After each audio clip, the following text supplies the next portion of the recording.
Hey, welcome back to SaveState Podcast, Episode 4. I am Matt, the Digital Jedi, and this week we are joined by just a ton of fly dudes, man. There's so many people here. So let's start right across from the bottom. We're gonna go with the anchors first. So on the far right, we got the Silicon Fox, Big Dog Jeeves. Always a pleasure. My collar shirt. I want to be like I that like guy it. when I grow up. I want to be able to rock the shirts. That shit dressed up. You know?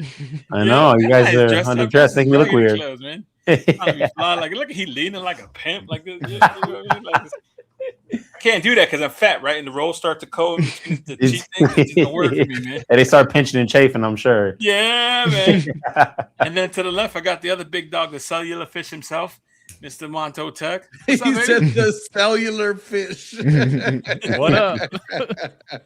Oh, let me start. Hold on, big dog in the audience is. Oh my God, it's Gabe. It's Skull's playlist. What's up, fellas? Top right, we got a guest this week. You guys have seen him a bunch of times. He's a big fly dude. We love him to death. It's Selfish from RetroSpecd. What's up, big dog? What up? Oh man, he's trying to make up because he dusted us at CES. He said, "I'm too good to hang out with you guys. I'm just gonna sit home and be fly." I told you not. I told you not to tell Too Loud that because he holds a grudge. Oh, every door I looked behind, I was like, "Is he here? Is he here?" Like, I even offered to send him, nudies and to get him to show up, and he's. You mean noodles, right? Like noodles, nudies, whatever works, man. Whatever works. Yeah. That's actually why I didn't show up. Yeah. Oh my God. Played the wrong card there. Hey. You did not have the cards. Swing and a miss. Heck yeah. Who's this? Who's this? I know that guy, Kim. What's up, Kim? Yeah, what's up, Kim? He hangs out in Clef stream. Yeah. Welcome, Kim. Welcome. In the top middle, we got the big ugly. The Too Loud Tech. Alex, what's up, baby? It's Too Late Tech. I'd have you know. Too Late Tech. That's what it is. Yeah. We got a bunch of stuff. We got a bunch of stuff to talk about this week. You guys handle that. I'm a little bit busy right now, playing some Geometry Dash. No. This ain't happening right now. I didn't get Minecraft installed in time. So I did Geometry. Oh, look, it matches my live Geometry Dash commentary. No video feed. My gosh. All right. So what do you guys want to talk about? There's so much cool stuff that happened this week. I was a little worried, but then oh my gosh, so much to talk about. So let's talk about something cool right off the bat. Something kind of small, kind of cool. Well, first, wait. What do you guys? Wait, are you talking about the taco? When you say small, cool? I'm gonna get to the taco. What you got? Kind of like you this. Guys flexing with your tacos. No, look at These guy. elitists with their tacos. I want to be like them, right, Jeeves?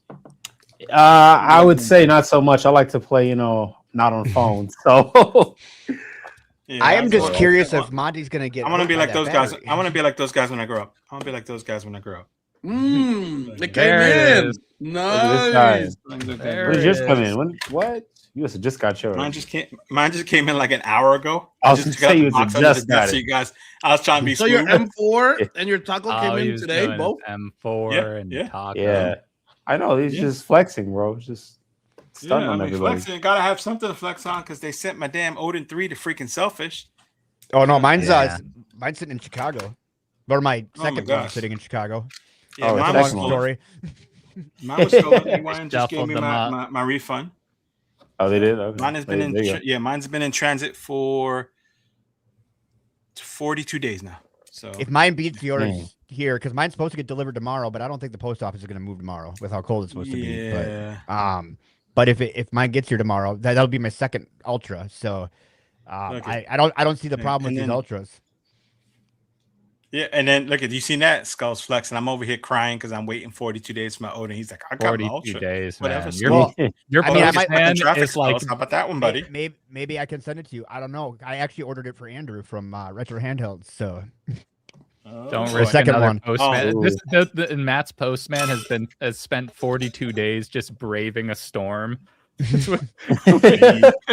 sitting there. No, you don't. You know what happened? Slow. Yeah, there you go. Yeah, every Too loud. weather. No sound. His postman's pulling up in his driveway and playing it and then leaving is what he's doing. He's got it in the post truck. Man, I just can't give this up. I just can't I give it guarantee up. you, Lost in that traffic. fool is playing Super Mario Brothers 2 on it right now, laughing at me. He's downloading all of his emulators right there on Matt's Wi-Fi. Yeah, on his Wi-Fi. On my Wi-Fi. on my Wi-Fi. Oh, Lord. Unbelievable. That's hilarious. You imagine Matt walking out and catching him like, "Yo, bro, is that my Odin?" Like, chasing him. Okay, I would like to see Matt chase him. That would be fun. That'd be hilarious. Whoever got wins dogs. gets the Odin. I got a pit bull and a blue tick. I'll send them after him. Mm-hmm. Pit bull and a blue tick. All right, so where is my man? Where is it at? Here we go. So, who was it? Gabe was asking about it, and it was on the docket. So let's go straight to it. Oh yeah, this one's kind of exciting. This one, I mean, double-edged sword. Okay, let me back that up. Let me back that okay, up good. for a Because second. you know, once we start saying anything positive about what I'm going to talk about, Jeeves is going to lose his stuff on us, right? Look at his face. And fair, and it's fair. It's fair. That's what I said. Let me back it up. And it wasn't. I didn't even think of Jeeves when I said that. I just thought about just as a whole. Oh, dude. When I was pulling the news like, articles, I knew it was going to trigger him today. I knew it, man. Oh my God. It's like this, right? Like you can be excited for a product even if you don't like the manufacturer, right? Like. I know that they'll circulate. I know that there'll be other avenues to acquire them. I don't have to go directly through them. And for that, I'm thankful. So I am still excited to see this device coming. Bring it on screen. I knew this is where we were going. Oh, there it is. Yeah. Well, anytime we're talking about a brand and there's any hint of controversy within that conversation, exactly where we're going. So, right. I mean, I loved the Pocket. I love the premium feel to it. I know a lot of people like more, more girth or thickness to their handheld. Okay. You like that girth. All right. I really like the form factor of these type of devices, like Switch Lite. Like I really like Switch Lite's form factor. I really like the RP4 Pro's form factor. So the Pocket kind of fits in there just with a more premium to it, with that metal and glass, and I enjoy that. So I think that it's awesome. The part that I'm not as excited, and I don't want to steal everybody's thunder here, but it's like, what happened? I thought we were putting devices on hold. I was going to say the same thing. You beat me to it. Right? Yeah. Like, I thought that was the big thing. It's like one ear and out the other. My dad used to tell me that growing up, and it's They're like back on their BS, man. Yeah. Right. So They made it share the floor for other 36 opinions hours. here, but- yeah. There you go. Yeah. Yeah. The record. So, I mean, and the other thing too is that isn't there still people that haven't gotten the Pocket S2 that are still waiting, that they were offering AYANEO Pocket Air Minis as a consolation prize? Correct. And then they announced another one. I mean, that's just a slap in the face. I mean, I think the only reason why the phone's not coming out is because they couldn't figure out how to produce it right now. I think that's the only reason why. And they're like, we're going to put it on hold until we catch up. And it's like, you probably just have, because they haven't manufactured one yet. So they're probably like, I don't know what to do. yeah, that's that's funny. I thought that to myself. Like, they were probably putting this thing on hold anyway. Oh, yeah. Yeah, What the do you white think, is sexy. I do think though. I love their motto: "Real players understand players," but they've been playing us this whole time. This is just another. And we product understand that they're they're playing announcing. us. Yeah, that they're announcing, and we don't know when. I think. What- I just think some before Jeeves has his say and blows it all out the water. yeah. So I'm looking at this device, and it's a 4.3, and it looks really dope. It looks high-end, it looks premium. That white looks so clean and so fly. And I'm thinking about the use case for it, and I'm wondering what we need a G3 Gen 3 in it for. That because I'm feeling like all that is cha-ching, ka-ching, PS1? cha-ching money. You don't need a PS2. G3 Gen 3, PS1 or PS2. Yeah, We can PS1. play Yeah, right. PS2 So on this thing. But this Bro. is like the Yeah. Pocket Micro that they put the G99 in. It didn't make any sense. Yeah, they made this Game Boy. I mean, about that. think about it. This is the company that made the DMG, right? Like a super powerful vertical. You know, so it's the same thing. And we talked about that the other day when we were recently. talking about this. It's the same thing you said too. Like, why did they put a G3 Gen 3 in a giant Game Boy, right? So that to me is meh. I don't know. And then the whole situation is that apparently, like you guys said, I mean, CELLPHISH said it. They lasted 36 hours, right? I mean, they wasn't going to do that, and then they went right back to doing it. To be fair, they actually announced the AMO3 before they even announced this, so this wasn't even the first one. And the AMO3 was on the website though, right? Yeah. And we're gonna get to the next thing because they doubled down, right? We're not just talking about the Pocket S, but they doubled down. And the next thing, Jeeves is probably gonna lose his freaking mind because I'm pulling money out my wallet already because it looks so. I believe it. I believe it. I believe it. But Jeeves, tell us. He about said, this. "I believe it." I mean, it's very surreal to have been saying this for months on end before everyone came out saying all this crap about AYANEO, and to have been gaslit then about how I was wrong, and to be here again and watch everybody like almost repeat the exact same thing. I don't think anything's going to change. Like, it can't. What I think the huge issue is with AYANEO is I think they probably have a lot of debt, like R&D wise. And because their cadence almost doesn't make sense, right? But what I think is they're overextended. Like, there's no way that reasonably you would put a G3 Gen 3 in this chassis. Let's be honest. That is an 18-watt chip, mind you. That is 18 watts that it'll just put out, right? That's more than the Switch 2 as far as power goes. And AYANEO doesn't do any, like, deep R&D or tuning when it comes to actual chipsets and software. So what I think is they have overextended themselves with Qualcomm on different lines of chips, and they need to put these in things or they're going to be in huge trouble, which is why I see them just like kind of rapid fire making devices, which is a very poor way to do business, obviously. But at the same token, like I said, I just don't see things changing. Like, as Matt so graciously demonstrated, they are very good when it comes to making a device look nice, right? Something they pull out the renders, they pull out the nice photo backdrops, and everyone's wallets open right back up. So, like, will we see change from this? I don't think so. As long as they can make a handheld look pretty, there's going to be consumers lining up to buy it. I hate you, Jeeves. I hate you. Oh my God. At this point, AYANEO is a pyramid scheme. You gotta bringing people in to pay for the stuff. So that's how it looks to me. Big old Ponzi. Yeah. Yep. I mean, when they're using the same exact chip on all these random devices, it's clear that they just bought way too many of these chips, or they have this contract that they need to like use this. They need to just keep selling this chip.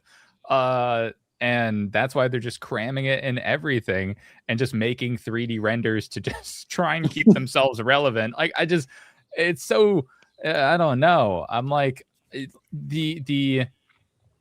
my heart looks at this handheld and goes, that looks great. Overpowered, but they know how to design things. And then you take one step back and you're like, wait, these are just renders. These are just designs. Wait a minute. They haven't even built this thing yet. They haven't even built it yet. I'm looking at the 3D renders of a house that doesn't exist yet, that hasn't been built. And I'm like, God damn it. They just keep doing it. These aren't physical pictures? Because I was no, that's not a physical picture. No. You know what they did? No, they rinse and repeat. They do this with everything. They can't. Fell for it again award. To Monto's point, I think he's right. And I think what happened was they bought a bunch of these chips and they would have gotten rid of them on the order that they bought them for, but they're still manufacturing those handhelds. So they're sitting on all these chips because they haven't even shipped those handhelds out yet. Because they can make like 10 a day max. I don't even think they're that popular. Like, I think if we really looked at the numbers behind the scenes and how much AYANEO is actually moving units wise, I don't think it's enough to break even. I'm be honest with you. Like, I think they're in the red, like straight up. Let me ask you guys this. So, right, I mean, I hate to keep bringing it up, but I mean, obviously, we know that I'm the good-looking guy and you guys are the brain. So I have to ask this question: these G3 chips, the G3 Gen 2 and stuff like that, what's the price point on it? Is it feasible that they're asking too much, and if they want to make some ground, they can sell these the devices at a lower price point, or do you think it's going to ruin their image, or are these chips just that expensive that they can't afford to do that? You know what I mean? Because if they're doing all this stuff and they're popping all these devices out and they suck, or they just taking forever to get there, having the device at a really affordable price makes people a lot more understanding in those scenarios, at least for me, right? So no, I agree. Yeah, is there a scenario where that's an option for them, where they could sell this at a really great price, and then, you know, I'm not going to buy one of these. It looks cool, but I don't know if I'm gonna buy one because, you know, I'm concerned about the price point. But if the thing comes out and it's 150, $200, I'm like, hell yeah, right? So, like, you know, I don't know. What's you guys' thought on it? So, go ahead. Oh no, you're good. You're good. Yeah, I was gonna say, so at least from like, so I'll tell you what I know from like the kind of like supply chain side. Qualcomm is sort of like, well, I guess sort of was like NVIDIA in the sense that when they give out their chips, they have a certain memory spec they have to meet. And usually for these chips, the RAM, like as far as allotment, goes with that. So for example, G3 Gen 3 like has to use LPDDR5X up to a certain JEDEC spec. If it doesn't, the chip itself isn't going to work right. That RAM like was expensive before like everything happened. So like even now, like I know AYANEO is getting reamed on memory spec. Like they can't just find a cheaper supplier. So they have to use what Qualcomm says to use. And I think that's really what's going to determine the price. Like the chip itself, right? I mean, Qualcomm can cut you a deal on, but not the memory. Like it's some pretty exotic stuff. And for example, like the 1X Sugar, everyone was like, man, 600 is really expensive. It must be the way that it like twists and turns. Nope. Come to find out, it was the memory and like the UFS controller, which I think is the same thing AYANEO is running into. Like if you've got 10 devices that use anywhere from like the G3X up to the G3 Gen 3, like your expenditure on memory and sourcing for NAND chips is got to be through the roof. Like I know that their department for that stuff they're just going through it. Like they're having a really bad time right now. That's where the cost is coming from. Well, your per unit cost on a G3 Gen 3, depending on obviously application, like you were just talking about with memory and everything, but just the chip itself is between 100 and 160 on contract per unit. Yeah, it's not bad. So, okay, but I mean, but from a consumer standpoint, that is bad because, right, you still have your RAM. Yeah, your base price is already over $100 and your everything. So yeah, and where's the profit at the end at? How are you going to get out of the red? Yeah, and they have to. You're not. Well, yeah, you're not. You make 10 of these a day. So, you get like $100 at the end of the day. Alex, they don't even get that. Tell me why this. You put a Benjamin in your pocket and you just take it right back out. No. Alex, tell me why this over the 477M, which has got a Dimensity 8300 and a bigger screen. For me, it's wrong one. I guess for me over the 477, that's a tough one, dude. That's a tough one. The 477M is a gorgeous device, and the chipset is nice. I guess for me, it's more. I really just like the feel, the premiumness, the heft, the density. I relate density to. I've said this before. Like for some reason, I relate density and heft to premiumness, and I don't know why I do this, but it's just like something an inherent, I guess. And I do also I prefer the stacked triggers, of course. Other than that, like other than the stacked triggers, though, like it's really. Well, I take that back. Snapdragon, dude. Snapdragon. I'd prefer Snapdragon over Dimensity no matter what. I don't care what Dimensity chip it is.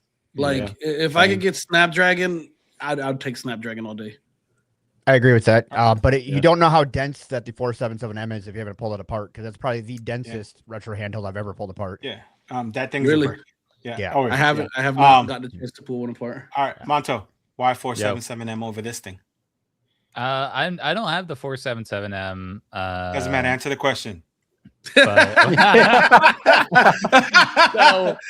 like that. I think 477M over this one. I mean, All right. So here's my thing. 477M over this one because Monto's had a long day. It actually exists. Ah, there you go. That's a pretty strong. That's a pretty strong argument, my boy. You will get your product. There you go. So 477M, I'm looking at 2 LCD screens. I'm looking at the 4.7-inch screen on the 477M, and this is what a 4-inch screen. Do we know the size of the screen on this thing? I don't think so. I don't think we know. I don't think so. Yeah. Okay. And maybe I'm wondering if it's the same screen that's in the Pocket Air Mini, which is a 4.2-inch, but it's a nice screen. And then the other thing too is that you're right though. This one definitely has stack shoulders. When the 477M, you can get stack shoulders, but again, you got to take it apart. You got to mod it, which that's not fair to consider that. But every single person on this panel takes everything apart and screws around with it. So for us, it's probably yours up, Selfish. Right? He's got see. There you go. Yeah, see, look at his apart. He's got stacked shoulders and he's got PlayStation buttons on it. Whoa, you got and hype sticks. Whoa, yeah, and the hype sticks. He was going to town. Yeah, Selfish don't play. That chocolate bronze, dude. That thing's nice too, man. I said this handle is way too expensive, so I thought I'd make it more expensive. Yeah, you're already there. And it's Selfish, so he's probably got a turbo on it or something crazy like that too, right? Oh my god, dude. The other thing is, I don't know what you're saying too a lot about the Snapdragon. The 8300 is a beast for the applications that you would use on a 4x3 screen. Like it'll do all the PlayStations and everything like a champ. So then when you get into your Nintendo stuff, that's when you get a little weird because it's not going to 8300. Oh, good point. Yeah, I thought about it. 8300 is not working well with 3DS. So there's an issue. Yeah. I mean, it's getting better. They're getting always be ahead. They're getting driver support now though because of Game Hub and MediaTek are working together to get driver support for their GPUs. So, but I'm more the type of guy, right? Like I'm more the type of guy. Like I look toward the future, but I don't buy based on the future, right? Like I buy for what's here now. I get it, right? Like Dimensity has chips coming down the pipeline. I get it. Like it's getting better. And once that time's here, maybe I'll have a change of heart, but in the meantime, right now, I'm Snapdragon all day. Yeah. And another thing going back to the screen size. So I just noticed that on the AYANEO Pocket Air Minis webpage, you can see that it says world's first 4.2-inch 4x3 retro screen. And you know what world's first means? That means they're going to keep using it.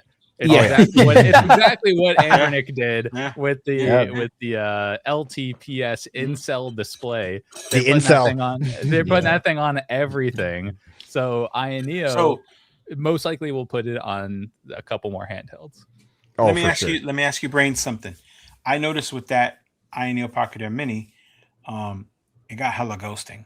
So is that going to be the screen, or is that going to be the chip? Is that going to be the software? Is that something that if it's the same screen we can expect to see on this device, or well, I mean, how does that work? All the above. Pretty much, yeah. Pretty much. Yeah, because I mean, like, so I'm using Emulation Station. I'm using a theme called Canvas, and it's got a whole bunch of icons, and then you just scroll up and down. And I noticed when you scrolling up and down, I mean, the ghosting is wicked. Right? Is that the right use of that term, Monto? Wicked.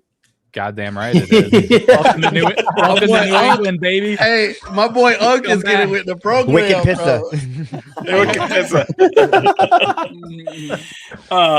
Let's get away from this. And Skulls Playlist brought up something pretty cool that I kind of wanted to show you guys. I don't know if have you guys heard of this next phone? Yeah, it's pretty dope. It's Android, Windows, Linux, and Android. Yeah. Whoa. And it's going to be $550. Now, it's using a different chip. It's using Qualcomm Dragonwing. I don't know anything about that, but I'm assuming Jeeves is going to tell us. But it's got a Windows base. It can run Linux and Android. I'm like, what? So, what? Yeah, man. Nice. So I don't know too much about it. I do know it's going to be $550 US is what they're expecting it. Man, does that theme on it, like, guys, give you guys like Windows Phone vibes? Yes. A little bit, yeah. Windows 11. Windows 8, wasn't it? Windows 8, yeah, Metro. Windows 8, the Metro, the Windows phones, right? I don't like the the grid, Lumias, the Nokia Lumias and stuff Miss like me with that. that grid, brother. 6.58 inch. I think it was before its time. I think it was before its time, dude. For sure, yeah. Honestly. So look at this thing: 120 hertz, 6.5 inch screen, 12 gigs of RAM. It's going to be $550.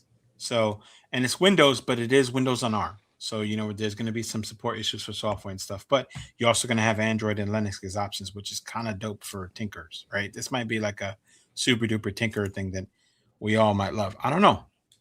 I don't know. That's kind of. I don't know. That kind of. It's intriguing, right? It's intriguing, isn't it? It kind of tickles that, like, oh man, I think I might be coming out the pocket, Yeah. Like, I gotta check it out, bro. Like, I'm the kind, like, I'm here on XDA developers, like, hacking my OnePlus 7, like, so that I could put Windows on it. Like, I'm that guy. So this is right up my alley. Like, I'm totally up for it. So I went to the Dragon Wing landing page here on Qualcomm's website, and they lost me in the first, right at the beginning. It says powered by leading edge on-device AI. I'm done. I don't want anything to do with this. That's right. It's gonna do something. It's gonna have that AI. It's gonna have for sure. AI in it. Bro, look, these guys, these corpos, we all know these corpos, they think like if they don't have the word AI, their device is not gonna move. I don't know who's brainwashed them into thinking this, right? But it's investors. And I know it's all investor thing, right? But it's like, dude, you remember, like at CES, right? Like for the guys who went to CES, not to put anybody out there, but it was like within the audience, in the group of people who were actually there as onlookers and as media, it was like either you loved AI or you hated it. Like it was the best part of the show for you, or it was the worst. And I would say I missed a good year. Yeah. No, I don't know. So fair. like, that's fair. I heard some feedback that it was okay, and some feedback said it wasn't as good. But like for me, being my first year, I was blown away. And it's gonna sound lame, but for me, the best part was getting to hang out with everybody. There's nothing lame about that. That's what this whole thing is. I mean, I was like, no AI. These there. two here. None of us have friends outside of this room. All right. So very true. Very true. So Monto and Jeeves, I was like, good God, these guys are making me feel short as hell. Too Loud is like an inch shorter than me, so we're good. But the other two, like Monto's like 7 feet tall. Jeeves is probably like 7'2", right? And it just I don't know. So I mean, I'm imagining SaveState has got to be like 7 feet tall. Yeah. Well, I'm just gonna throw it out there. I'm sure he's looking at the shadows. I'm sure I have down on his face. I'm sure I have photos that prove I'm not 1 inch shorter than Matt, because like I saw Matt in the lobby. You guys look like where brothers. did he leave the rest of him? Like where? Wait. Oh my God. Oh, how many times did we get that, Monto? How many times did we get that? Like, you guys are brothers? Like literally at least once a day, as somebody would just Mario bros. Brothers. Are you guys related? Mario and Luigi. Mario. My response to everybody is that I'm not that ugly. You need glasses. And they're like, yeah, you're right. You're right. You're right. Yeah, that's what they said. Yeah. But no, it was cool. It was CES was fun. It was interesting. I enjoyed the experience, man. I got to meet. It was fun meeting everybody. Martin, it's Mary, 1 R. Hands turn. Okay, keep talking about it. It's Mario. Right. See, Selfish said it right. You guys are crazy. Right. All right. So.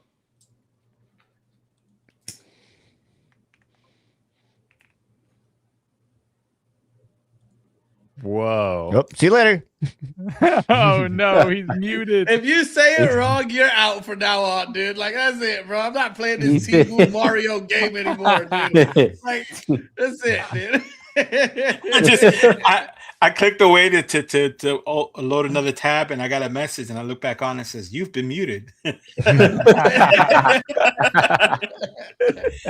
see it in the back just talking, and I'm selling out, and I'm muted myself, so I'm like, Mario. Let me zoom in on this. So, because we don't talk about this enough. If I can, what Bruno? Oh, no. Yeah, we don't talk about Bruno. Yeah, I was confused for a minute. God. Oh my God! So, because this is a device we haven't been talking about for like the last 4 episodes. Like, where is this device at this point? It's like, fresh. So they listen. They pull all the specs out. So just like we thought, Snapdragon 865. We're looking at. Oh my goodness! I'm not prepared. I am not prepared. Snapdragon, it's everything but the price. Yeah, there we go. 8 gigs of DDR4 RAM, 128 gigs of UFS, active cooling, 7-inch, 144 hertz AMOLED screen at 1080p, USB-C, Wi-Fi 6, Android 13, 8,000 milliamp hour battery with 27 watt fast charging. It's 450 grams, so it's gonna be a little hefty, but no price. So, yep. I mean, that's it's basically a Retroid Pocket 5 and an Odin 2 portal body. With some like modular stuff, and we just don't know the price. Yes. That's exactly it right there. Oh, you know what I call that? You know what I'm starting to call that at this point with how long it's taking to get here? It's just a nothing burger. It's nothing. Well, this isn't taking nearly as long as the first one did. No, it is not. True. It is not. But True. it's like we'll trickling this little information on us, like a little trickle here, a little trickle there, like. Okay, cool. We got it. It's coming. Like, just give it to us already. They have to. Well, price. They're clearly worried. They're clearly worried about. They're teasing it. That's for sure. You know, I'm not gonna lie. Like in the beginning, I was really set on like, this is gonna be a budget handheld. You know, Mangmi did it. I'm starting to lean more like Monto's direction here. Like I'm starting to think like with the specs and the stuff that's coming in this device, I just don't see them getting it down below that $200 mark. I don't. And if above the $200 mark, I think it's going to have a very small window of individuals who consider it because there's just so many other devices out there in that price point. So I think that I think it's cool. Like if you're looking for a big screen specific Android device, right? Like that you don't need the most power. It's such a weird mix. It's like big screen, not the most powerful power. Right? Yeah. Like, so I think it's going to be very windowed, very sectioned off on who's really at, unless they just hit this crazy home run and say, you know what, it is going to be $150. And then at that point, right? Like, well, there you go. That's a sport. Right? You're preying on a sports movie moment. You're preying on the buzzers counting down. It's 3, 2, 1, and bro's on the other side of the court. That's what you're preying on. If you for real. This is gonna be anywhere close to 150. The RAM alone is $150. The RAM alone. Talking about that. Yeah. Wow. Yeah. Wow. That is the current state of things is really working against Mangmi and everybody else. Mangmi especially. Mangmi's fighting an uphill battle to even establish themselves as a like company to begin with. They knocked it out of the park with the Air X, but this was going to be the handheld that cemented them, right? This was going to be the one that showed that they're not just a one-trick pony. They can double down, they can lock it in. They can make 2 banger handhelds and start to create like a line of handhelds. So that's why they're just not revealing. It does kind of suck for them. It does kind of suck for them. It sucks. It really does suck because with other companies that jack up the price, it's like we know that they're going to do that. We expect that from them, and they're already established. So there's more wiggle room for them. With Mangmi, it's like, oh man, if they drop this. And I think it's going to be like 225. That's where I'm at. That's where I'm at as well. I think 229 is where they'll kind of settle around. They might be able to get closer to 200 in China and like that side of the world, but in international market, I think you're gonna expect closer to 230. Just given, and it's dead on arrival, man. Like I'm sorry, Retro Lunchtime said it, and I've been saying this. That compared to the G2 from Retro, G2 is it's done. It's done. Exactly. Like, G2 smokes that, bro. Like run circles around it. So yeah, they're really in a tough spot. I really do feel for them. I really do, because it's got to be hard to run a business like this where you don't even know component prices day to day. Like you have to check the same spot market consumers do, which is insane to think about. Yeah, it's wild. It really is. It's a scary space to be for upcoming businesses like that. And you know what I just thought of that is interesting though, Matt. I don't know if you recall this. Back before the Magmi Air X was launched, and I was scraping their website, and I was like, "Yo, there's a Pocket Max here." I remember. I remember it. Like, I found that there, and I was like, "What is this? What is this device?" For like an hour. Yeah. They've been planning this out for a long time. That means I think the modular side of things was the one that they were trying to like crack the code on. They were trying to differentiate this handheld in some way that makes it not just a budget portal, even though it pretty much is a budget Odin portal, but they wanted to differentiate it in some way. And again, I think that their goal with this handheld was going to be like this was the killing blow to put them in the lead and make them like the champ. You know, it's like they did, you know, they got 1 out of 3 of those of the wins with the first one with the original Air X, and then this was going to be like their slam dunk, you know, and it would have finish him. It would have did it. And it would have been if they could hit $200, but but I mean, do you think that they actually made money off the first one? I feel like they might have just taken a full loss on that thing just so they could push forward. That's what I think. It was so competitive. Yeah, I don't see how they could have done it any other way. And so funny story about the first one. I haven't made a review on it because me either. My mother took it from me. No way. Yeah, my mother has it. Mine's sitting on my shelf behind me. Playing on it. I mean, the more same stuff I play, Super Nintendo, stuff like that. It just goes. I show her how to use ESD, and she just launches ESD and plays Metroid and Super Nintendo, and you know, Contra and all that stuff. Yeah, legit. I think the first one probably could have made a profit. I think like a company like that, because places in Shenzhen and Guangzhou, you can find a lot of like old phones that have 865s in them. You can just scrape those and use them for the allotment they have. Like I don't think they went to Qualcomm and said, "Hey, can we have some 865s? You know, give us a good trade price." I doubt that. Those chips most likely are recycled and put onto new BJ boards for pennies in the dollar. Now, for this next one, right? Obviously, some R&D went into that, but I think they made a profit on that first Air X for sure. It's hard to know because they're a new company, so they're not an established brand. So, which is why I don't think they went to Qualcomm. They might have been bootstrapping it. No, I agree. I think they would have. I think that they probably found a box full of those processors somewhere, and they just threw them in. They probably got them from Retroid or somebody. Who the hell knows? But I just don't know. Just order them off the street out there. You can literally go to tech malls that just have old phones, and like you could just buy them and scrape them off there. You know, like a lot of our electronics just end up over there, dude. It's insane. Oh, I'm aware. Like, yeah, it's crazy. And to provide some broader context on their first launch of the Air X, they launched it in China at that $69 like equivalent price point, and that was like that was just insane for just anyone to look at, to be like, oh, holy smokes, this much power for $69.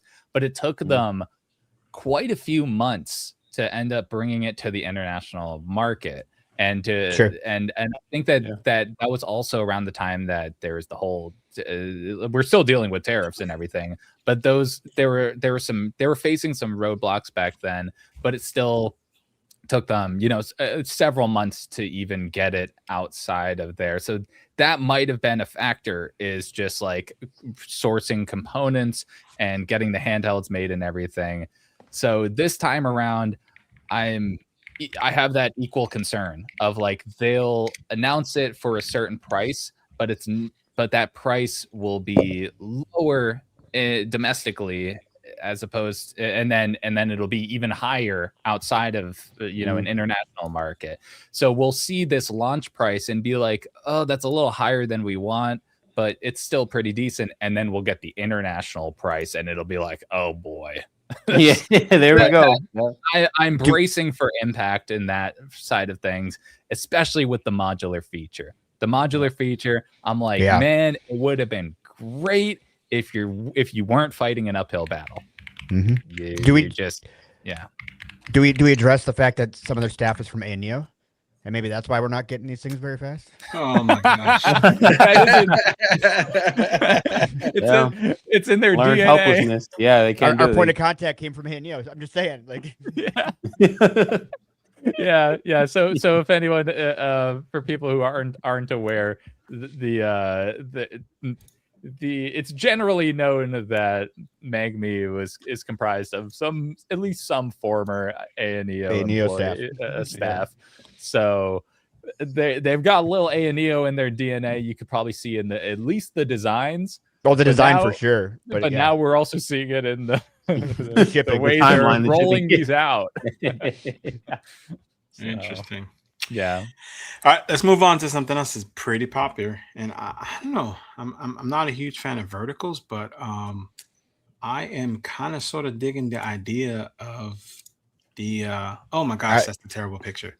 That is somebody clip that. Somebody clip when Matt just said that. It was on. I could share that with him. Come again. What'd you say about verticals? I love verticals. I'm a vertical guy. Oh boy. Yeah, I don't know what Tula's talking about, but I love vertical handhelds. That's what I wish it didn't just like throw me back on the screen. I wish I could like start from the bottom, like slowly climbing, like me. Well, there is a transition button. Oh my gosh! So that picture is terrible. I thought I had a better call a picture than that, but so TRIMUI has announced the Brick Pro. Right, it looks cool. It is a pretty cool looking device. It's got a 4-inch screen and it's got sticks on it, which I thought was pretty cool. Let's get this on screen so you guys can take a look at it, because there's a video already of it playing God of War at 60 FPS supposedly. Yeah, I saw that. Pretty dope. What? It looks pretty. Yeah, man. It's cool. It's cool. Yeah, it looks pretty dope. Let me pop this up on here. I am a vertical lover. I will say that. Yeah, man. That's what she said. This is off. Me and her got something in common now. Oh man. This is. Let me zoom in on that so we can get a widescreen. Can you guys see that pretty good, or no? I need to zoom in more. That looks like an L35 to me. Good enough. An L45. L35 is. I called it the brick with sticks about 6 months ago. Oh, I remember that one. Yeah. Yeah. Looks just so like this is without the the sticky brick. Yeah. The sticky brick. The sticky brick. So this is a 4-inch. I don't know if they've revealed the chipset yet. Sticky brick. But it's got touch screen on it. This has God of War 2, supposedly running it at 60 FPS. All right, I'll just say it now. Like I'm ready. Like yeah, I'm ready. Like, I'm ready. Yeah. I'm ready, dude. Give it to me, bro. Like, look, bro, we've seen companies try to use the bricks form factor or screen and have this massive bezel and not just pull it off like TRIMUI. And this thing is gorgeous, bro. Like it's absolutely gorgeous. It looks comfy. I love the brick. The brick is such a great handheld. So to get another version of it, like I'm ready for that. And the screen looks gorgeous. It looks comfy. It looks like a nice handheld, bro. I'm ready for that. I'm interested to see what they do with it. I mean, I don't know. Do we know what the chipset's going to be? Have you heard of the chipset? I haven't. I'm looking through my notes right now because I had it the other day. I just don't know if I have. So Jordan said that it's an Android build. Is that correct, Jordan? Or are you guessing, or you know for sure? It is an Android build. Yeah, no, I've seen that. TRIMUI with Android. Okay. But the Android OS looks very similar to like the TRIMUI OS. Like the Teen OS that's on the TRIMUIs? Like a cross mix almost. Interesting. So we'll see what happens there. I mean, there may be some potential, and then depending on the price point, this could be a huge competitor for the 477V. right? Because the 477V right now is dominating as far as verticals. Because I mean, the price point it's at to performance versus something like a DMG, which is like $400 plus and kind of overkill. How much is the 477V? It's running. I think the 256, the 12 gig 256. I want to say is like 240 or 260. Okay, so right around that 250 price point. Yeah. I'm so Jordan's saying that it's in here. Yeah, they haven't sent it yet, but Jordan's saying that it's similar to like the builders on the 353V. So interesting to see. Oh, okay. Yeah, I'll keep an eye on that one. Let's take a look and see. But that I mean, it's been a hot thing, you know, and that was originally reported by our buddy Dead Fred. He's always got the insight on crazy stuff like that. And he talked about this a while back. So I'm probably gonna get it because I'm impulsive, right? But I'm not sure if it's for me. I mean, but it looks cool. The first brick, I know Monto loved the first brick. I know Tula loved the first brick. And Steve, Jeeves, did you have a I got two of them. Brick? Yeah, no, I didn't get the first brick. No. It's great. Selfish, you got every handheld ever made. So I know you. I have every brick and hammer in every color. Every color is guaranteed. Laser edge. They make great colors. Yeah, I was gonna say laser edge anti-boy here. Laser edged custom buttons, like they are laser edged. Yeah, they are. I know. I remember. You got one in front of you? You got one in front of you? Got one behind me. I don't flex a little bit. Hey, so while he's doing that, I want to show something to everybody here, even the panelists. So I know you guys know the other night. Well, first of all, I want to say big thank you to TechDweeb for creating our new logo for SaveState. Thank you so much, TechDweeb. Black, right? It's gorgeous. Rip your shirt off, like flex, and then show them the back. Yeah. Right. That's so rad. That thing is beautiful. I don't want anybody to take away from TechDweeb's amazingness right now. So please keep that thing put away. All right. Like what I'm saying is like, you know, he didn't have to do it. He went out of his way. He made us a badass logo. And I'm thankful for that. The other night, I was sitting in a group with a bunch of creators. We do this all the time. We're hanging out, kicking it, just talking nerd stuff. Monto happened to be there. And I'm like, dude, I want to make a circle avatar. So Monto got the assets, separated them. I made a circle avatar. It came out pretty cool, right? And I'll bring it on the screen for a moment right here on the top right of the screen now, as you guys can see. So I worked on that. I created it from the assets that TechDweeb had made. Then I sent it over to our buddy Dweeb, and I was waiting for him to tell me like it was cool or something, you know. And he gets back to me. He was like, you know, this might be a bad time to say this, but I forgot to tell you, I made one for you. So that's great. That's so funny. That's TechDweeb's version, you know. Oh, like, that's hysterical! Awesome. That's so he literally just got back to me while we were in the show right now, and I was that's so funny. I was like, what? I had like 4 creators. Dude, he doesn't even know. We had like 4 creators working because I started, and then another person was like, let me give a crack at it, and then somebody else hopped in and was like, what are you guys doing? Monto and Clef from Game Tech Talk and freaking Trevor from OK's Gamer. Like people just had so many hands in the pie, dude. And like, and then he just gets back like, oh, this might be a bad time to say it, but I created something. That's TechDweeb's polite way of saying that yours sucked, and he used that, and then he spent the time making that. Yeah, that's good. Well, so it looks great. Going forward, it was cool. Thank you for all the effort, all those creators that helped us. But going forward, that's the way it's gonna be. Sorry. Yeah, no, the thing's it's dope. While we're giving credit, a couple different things. In addition to that, he didn't want to take credit for it, but Tula went out of his way and took that. And Monto, did you help him with the intro? Or did he did the whole thing by himself, right? No, he could. See, oh, you guys. I don't know how many times when you guys send me messages and I don't tell him about how you guys are like, oh, Tula doesn't seem like he's that bright. The dude is talented. I don't care what you guys say. Check this out. He did this, and I was just blown away by it. Nope. You ain't got to glaze me, bro. Intro. Look at this. Look at how dope this is. I know this came out so awesome.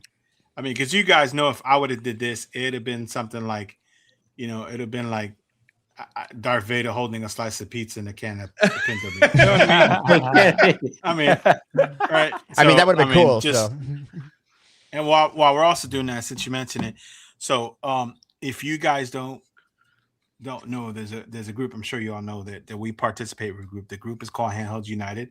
Spectacular group. These guys are just a bunch of nerds like us. We hang out with them all the time. We're part of the group. These guys are great. And they mentioned Trevor from OKS Gamer. I had an opportunity to sit down with him, and he's got a new segment that he's got called Community Connect, where he grabs people from the community and just talks to them. And he talked to me for half an hour, and he asked me some questions. And $2 know where I'm going with this. And he asked me some questions about some stuff, and I talked about my influences, and I said some people, and it wasn't like influences, and it wasn't meant as neglectful.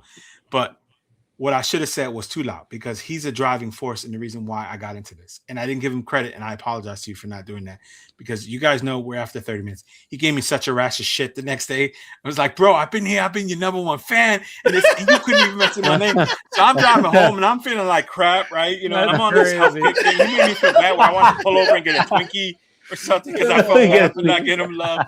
So I just wanted to point that out. Like, you know, if you guys get to watch that, which you should, because – and I'm going to make sure we have a link in it. If you guys are not familiar with Handhelds United, you need to be. Those dudes are dope. They're a bunch of fun time. Cool dudes. Yeah, it's a lot of fun time. I mean, we're talking about the Silicon Fox, Jeeves himself, with his pimp cat right there, which we didn't know you had. Wait, why we never seen this cat? It's like so chilling. Like, he likes to be low key. I don't know. Dude, look at this cat. Look at his face, low key. It looks like a now, bro. This is Pericles. Oh my gosh. Yeah. Little P. So indeed, yes. You know, in addition to that, you know, you have OKS Gamer, you have Nelly Gaming Repairs, you have Game Tech Talk Clef, you have GG from Gaming This Generation. I mean, the whole group is just stacked of great people. So you should check them out if you haven't, and we'll make sure we leave a link to the Discord. Come hang out. That's where we hang out. We chat. I mean, we all go there all the time.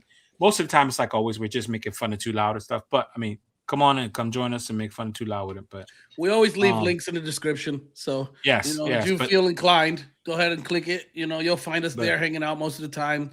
It's nothing serious, guys. We're in there bullshitting. We're regular. We're like you guys. We just chill. We talk handhelds, retro, gaming, 3D printing, you know, just whatever, dude. Sometimes a bunch of dirty, stupid jokes. Like it's a good time. It's a good time. We have a good time. He is the foundation of jokes, dude. Like my point was, I want to give credit where credit was due, man. I you know, Too Loud is a huge. You didn't have to do that right here. It's okay. Too Loud is a huge influence on me doing this and getting to meet you guys and hang out with you guys. So I just wanted to thank you, because I shouldn't give him credit yet before. Hey, buddy, what happened? Matt's original YouTube name was One Loud. Half loud. Oh my god! Now, if Too Loud would only be on time. Yeah. Oh yeah. You know what? I feel like he's more than a guest at this point, so I'm not wrong when I do this. Moving on in the show. I'm so proud. That's fair. That's fair. I'm so proud of you, man. What else we got? So, hey, let's talk controllers for a moment while Matt pulls that up. Okay. So part of and I promise, dude, at some point CES will wear off for us and we'll stop talking about it. But you know, we had such a great time. And one of the best things that, I mean, for me, and I'm sure these guys will agree with me, like, was the controllers. Like, it was like what wowed me the most. And I'm not, like, I'll say this here, like, I'm not the biggest controller guy. Find me one good controller and I'm good. I don't need to keep looking. But then all of a sudden, like, I get there and I get hands-on at these booths with all these many different variations of controllers with steering wheels and controllers with crazy haptics and controllers with modules and mini controllers that attach to your phone and turn them into retro. And I'm like, what is going on here, dude? Like, I never felt so attracted to controllers. So there are some controllers coming down the pipeline that I'm super enthusiastic about getting my hands on. But we haven't got them yet. But for the moment, we have gotten some of the tiny variations of controllers. And when I say tiny, I mean pocket worthy. So right here on my phone right now, I have the Absolute M4. And this thing is so dope. Like, all credit to Absolute on this thing. It is such a cool controller. I'll be honest, when I first... We'll screen that. Let's see. When I first... Well, no. I got. Hold on. He's doing. Are you watching? Okay, go to Wait a minute. Wait a Hold minute. on a moment. Wait, Too Loud, is your wife in the chat?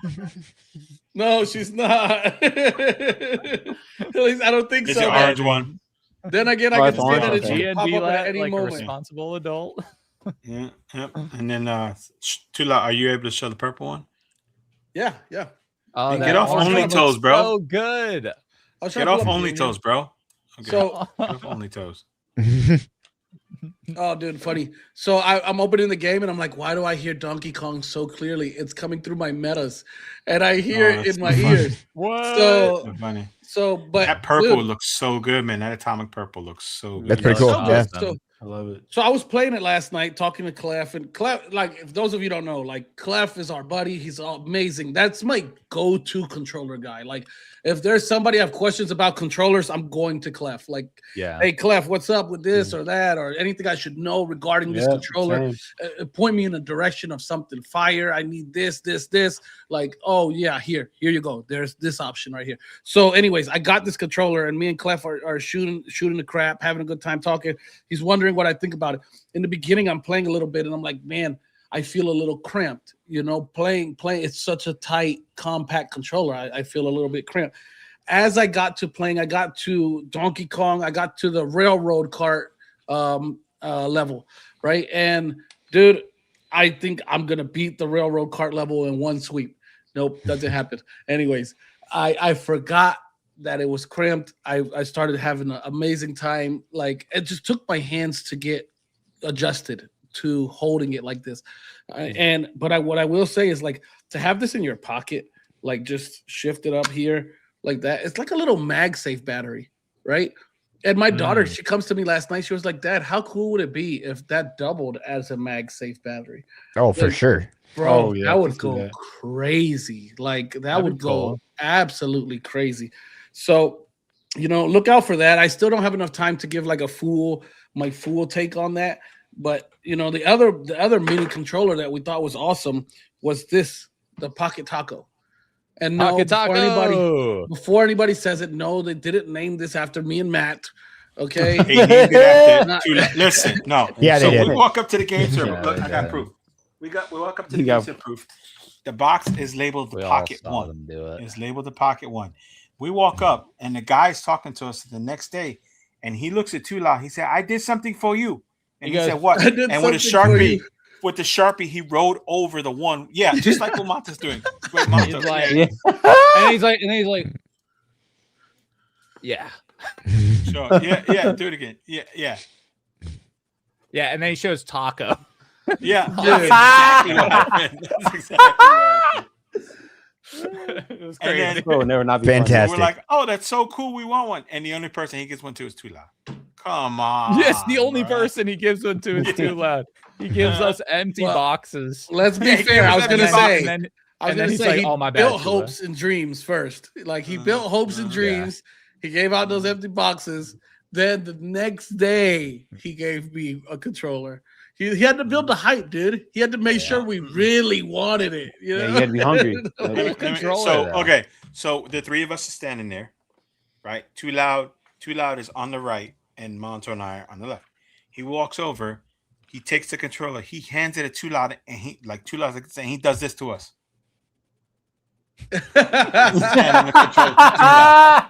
Yeah. Don't let him play. Yeah, that was that. The taco was 100% Too Loud. I don't remember that going like that, but I got you. You can be honored. I'm so honored because, you know, tacos are a huge part of my culture. No, I'm just kidding. They're not a part of my culture. Oscar. Yeah, I don't know. Oh my gosh, dude. Whatever. I enjoy tacos. Like, who doesn't love tacos? I love tacos. Course, I'm pretty sure everybody on the panel loves tacos. But Semi-rotation, anyways, man. just wanted to shoot the crap for a minute on the controllers for a minute while Matt was pulling up whatever he was pulling up there. I'm sure he forgot what he was pulling up at this point. Keep shooting a little more about controllers. I spent like 5 hours recording with this last night, trying to just crack the code on the best way to emulate iPhone on an iPhone and like with an external controller.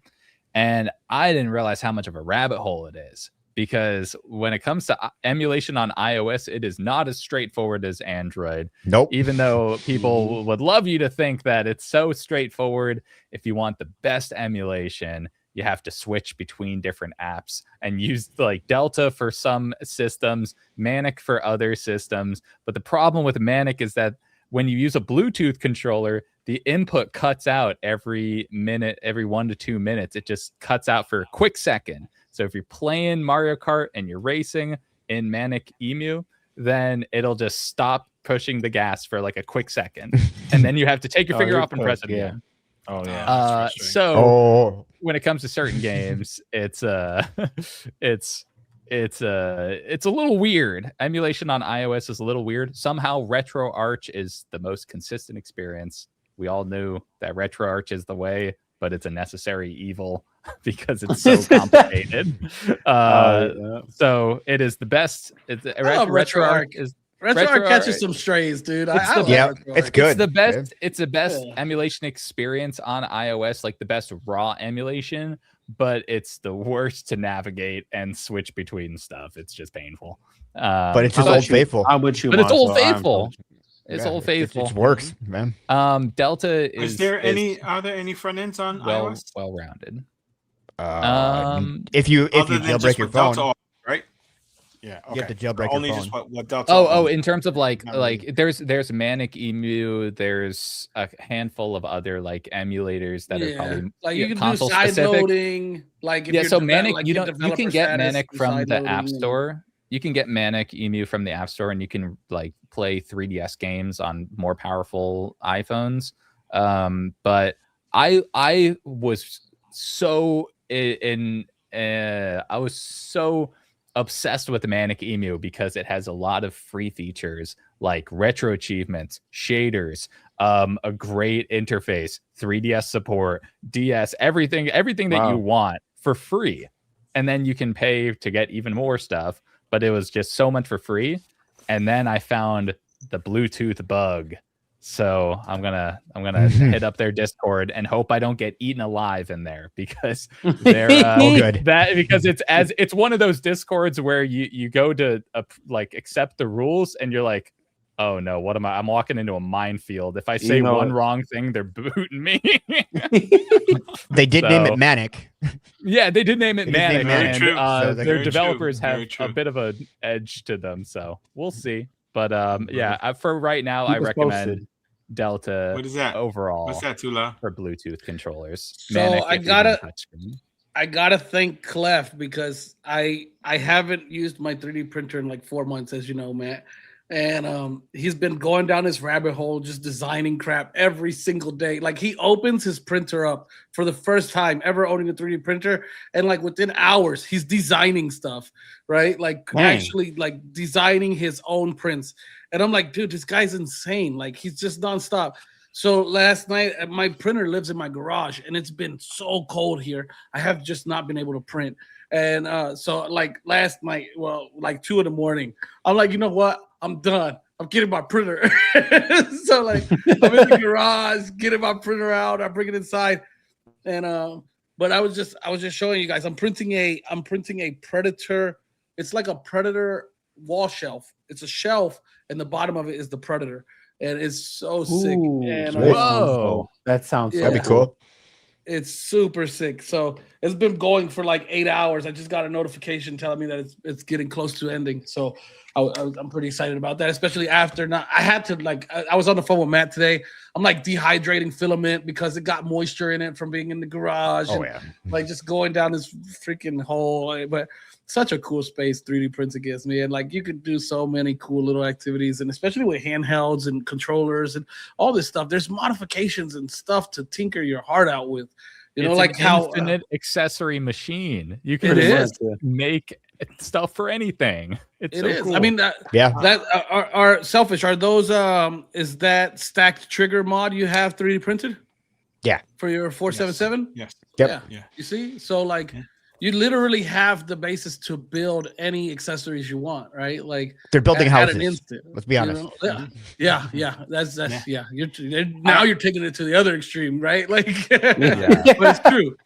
Dude, at CES we saw we got our hands on a 3D printed mallet that was resin printed, but it was so dense and so solid that they told me to hit the ground, to hit the concrete as hard as I possibly can, try and break the mallet or break the ground, whichever one breaks first, just try and break something.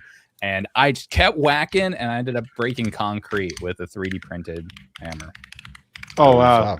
It was 10 for 10. It was impressive to say the least. That's the wrong predator, Michael. It's not that predator.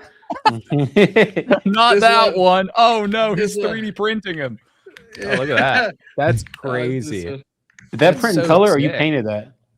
No. This is a statue my sister bought me a while back. Oh, I was gonna say, I love the predator. I was like, what? I was blown away. That was amazing. No, I love the predator, dude. Like, I just think they're cool. It's a cool story behind them. Their manga's cool. You know, they're hunters that hunt hunters. So, I think that's pretty dope. Was Badlands good? I never saw it. I even got a predator ducky. Badlands was awesome. Badlands was so much fun to watch. Badlands was good. Okay, I gotta watch it. I missed it. Yeah, it's coming to streaming. It's coming to streaming right now. I think I saw it. I saw something the other day that they were talking about making another Predator movie with Arnold Schwarzenegger by the same people that did Badlands. So I thought that was pretty awesome. Down somewhere. I'm getting tired of seeing these geriatrics in Hollywood. Oh my goodness! Light them up, dude. Wow. Oh my bad. I'm sorry. No, the panels. You guys are distinguished gentlemen, but I don't know. The proliferation of old people everywhere is starting to get on my nerves. I'm sorry. We need more remakes with old people. I know. Are those shots at Matt? Matt down? Yeah, they're down. And it's the hat, isn't it? No, I like Kangos. You better leave my hat alone. You better leave my hat alone. My wife. I got a couple Kangos myself. Well, I got just 2 preview points, sir. I am going to show you something very cool. It's in the lab right now. He's cooking up. What's he cooking up? No, you're gonna get copyright striked. Matt, no. Matt, no. You didn't see the giant. This video has been removed for copyright. You're pulling a Michael Benny, Celine Dion moment. Yeah, listen, it's we believe you. Jeeves' we fault. believe you. It's Jeeves' fault. He tricked my fault. No, he's like the nuclear option. No. Oh my gosh. We believe you, brother. I forgot what I was saying. Forget Arnold, but it's really what. You gotta watch. Just to learn to do a Predator movie. Oh my gosh. If you guys didn't see, trailer came out for a new He-Man movie today. Looks awesome. You need to go watch it. I don't care what you say. Old people or not. Jeeves, jerk. Oh my god. I don't know anything about that. You better, you jerk. You're jerk too. Wow. Jerk too. Wow. Whoa. Everyone's catching strays here. I know. Yes, I was waiting for this one. Okay, talk about our favorite company again. A double feature? Really? Another double feature? We said that they doubled down. Now we said earlier that they doubled down. Now this thing looks so good. Sick. Yeah, I kind of think that this looks great. So good. So it's launching with an AI Max. What is it? Right? AI Max Plus 470, which is 470, which is 470, which is a 370. It's supposed to be a little bit more efficient. Jeeves could probably talk to it. Bigger number. What it is, but makes sense. Yeah, 7-inch OLED, 80 watt-hour battery. Built for ultimate gamers. Don't forget that spec. Well, gamers, no gamers. Gamers built for Look at the color. This silver. Now it's not metal, right? Because cooling this in a metal shell will be just absolute nightmare. But the silver with the red accents looks so good, man. What? It does. Black, red, and silver. Silver. That looks. I'm sorry. This is that. That's a good color. Look at that. Reminds me of the what? The Retroid Tula, Pocket what do you Mini see? before they. Tula, what do you see in that picture? I figure you're gonna lock in as soon as you see that picture, Tula. What do you see? Well, I see an 80 watt-hour battery. I see Trigger locks, those locking triggers. Yeah. Okay. No, that's what I was. That's a must in 2026, I think. Yeah. I don't think you can That's use a handheld We've had without this it. conversation. Yep. I'll be honest. Looking at it, it gives me AYANEO 3 vibes minus the modules. I agree. Very similar. I Oh, would that's a hope good- that. yeah. I would hope that it's not as heavy. So that's one thing I did learn is in my love for the AYANEO 3 is that I don't want a 7-inch handheld that weighs more than my 8-inch handhelds. Because when I'm moving down, like if I have a 7-inch handheld and an 8-inch Windows handheld, I want the 7-inch for when I want something less cumbersome. I want the 7-inch for when I want something a little bit lighter. So if this is that same heft, like I'll have to pass on it. But one thing I'll say, like, I don't know if they've put out what the screen is on this thing. The screen on the AYANEO 3 is probably the most beautiful screen I've ever seen on the handheld. Like it's absolutely gorgeous. It's vibrant. It's super saturated. And I like saturated screens. I'm a Samsung guy, so I will say that I do enjoy the OLEDs that they happen to be using. I wonder where this is going to come in as far as pricing goes. I know Conquer is supposed to be their quote unquote budget brand, but that's what I was wondering too. I don't see you coming with an HX 470. This thing to me is going to be $1,400-$1,400. Can we just talk about that? It's been, what, like 5 or 6 months since we bought the Conquer Pocket Fits, and they still haven't even shipped those, and now they came out with another. So they haven't Conquer shipped Fit. those. Yeah. They announced this when they announced the Pocket Fit. So the HX 370, I mean, it's just barely a year old, right? And any devices like the Z2 Extreme, that's based on the HS 370, right? So this is a step up. It is. And there's no Z2 Extreme devices that are less than a G, and less than $1,000. So, exactly. Well, and they're hard to get right now. I mean, that was the big problem. So. Yeah. And this thing's supposed to be their budget, plus the cost of RAM, plus an OLED screen, plus AYANEO's Ego or Arthur's Ego. You already know. Right? So I mean, we're looking at a ton of money here. The other Get that Ego tax, my boy. Yep.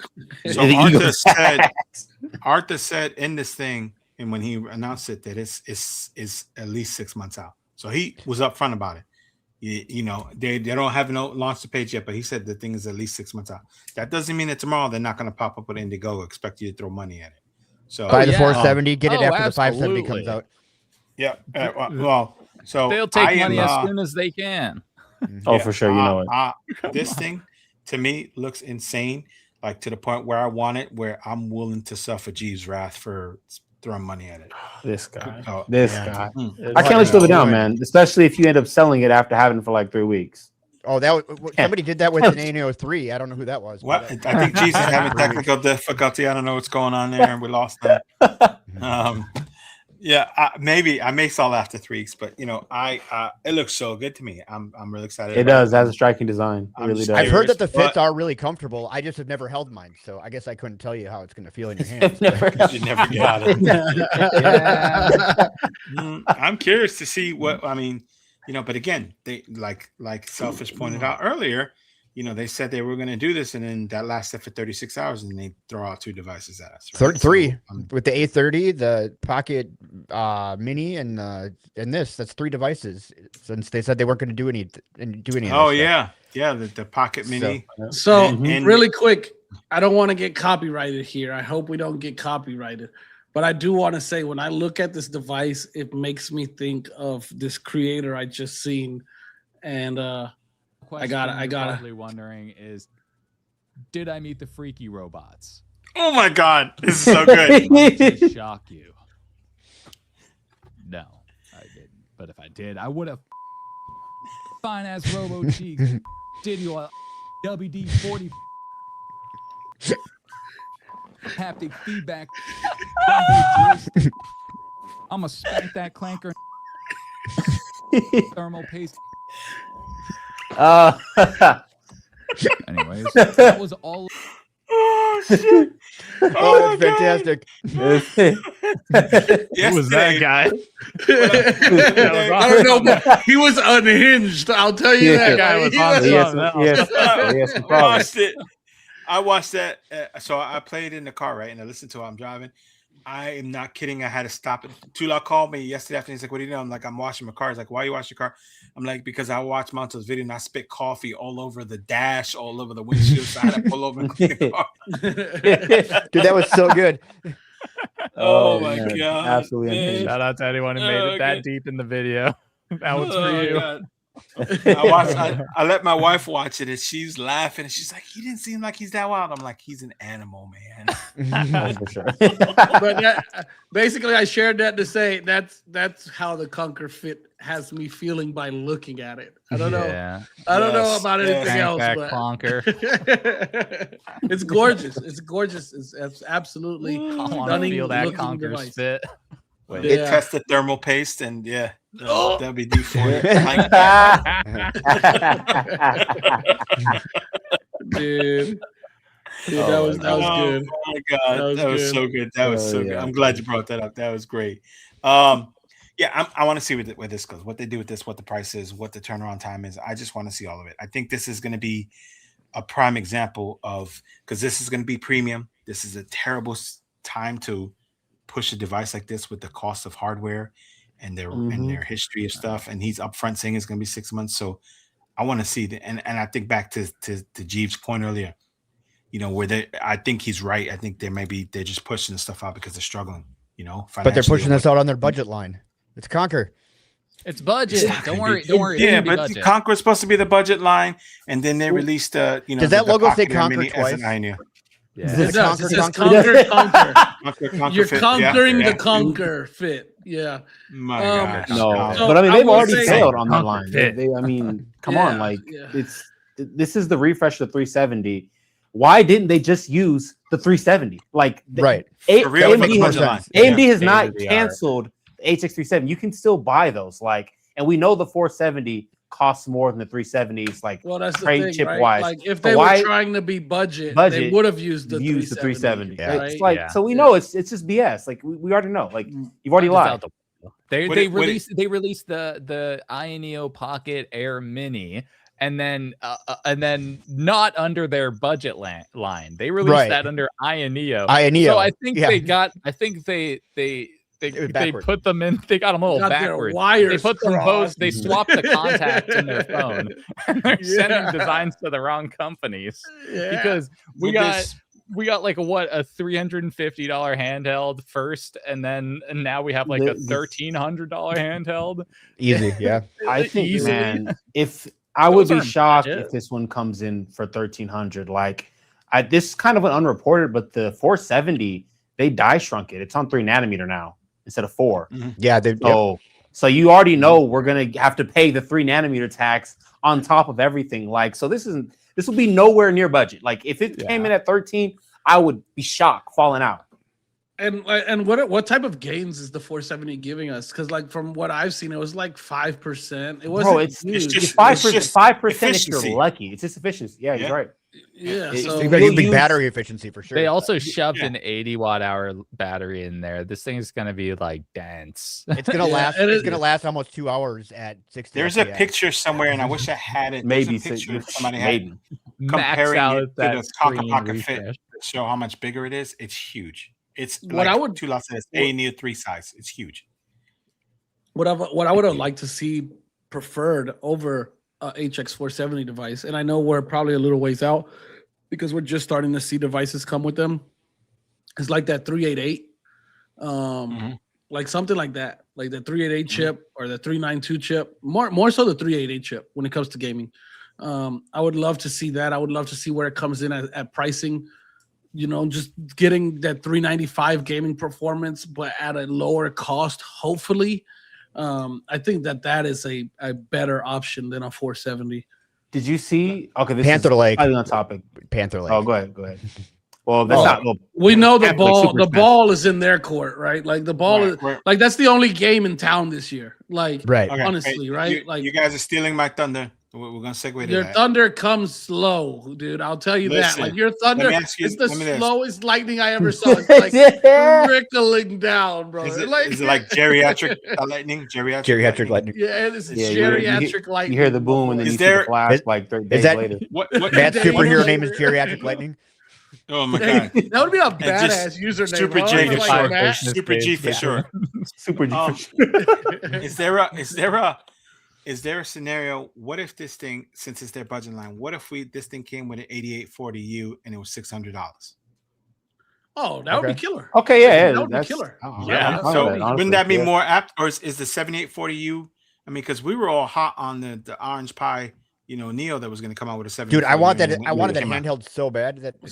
Yeah. I was looking it up. They could have did something like that 4 days ago. They should have done something like that. That would have been smart, right? So, yeah, I don't know. It's just another failure there. I think it's a potential failure because I think because you're gonna order it. Maybe it was Monto.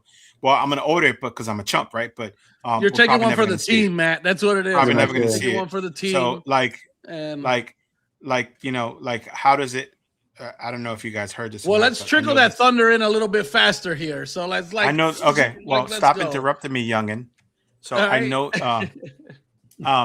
I don't know if you guys heard this, but there's this Odin shield that I know that his Odin got stolen and he didn't even get it delivered. So he's been waiting for all this.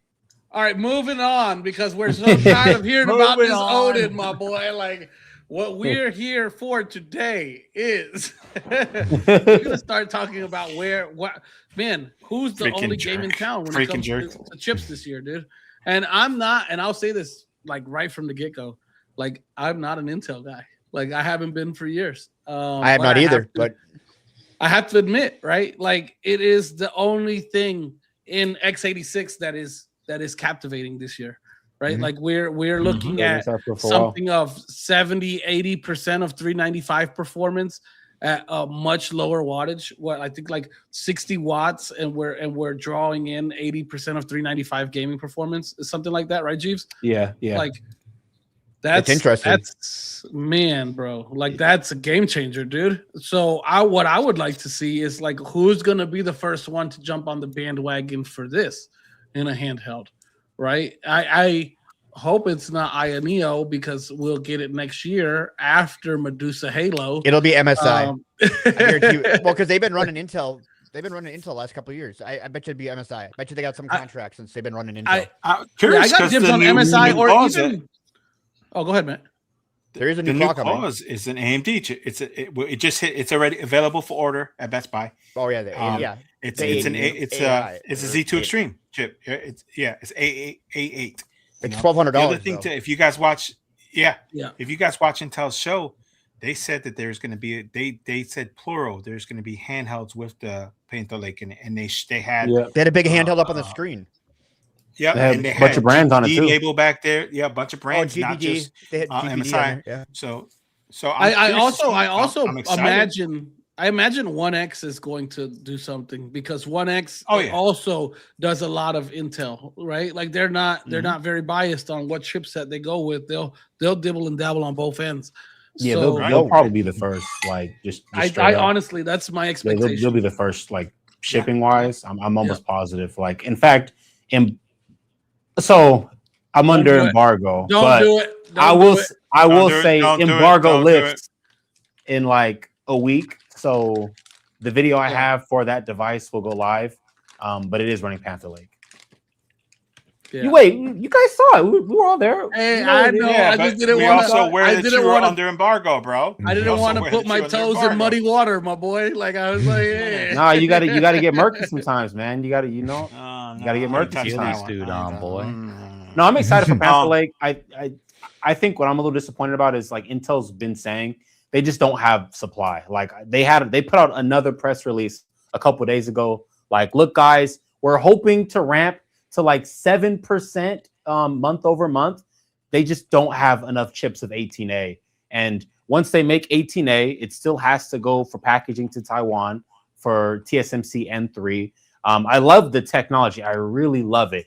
They just can't produce enough of it. And I'm scared that like they're not going to be able to really get them at scale by like Q3 of this year.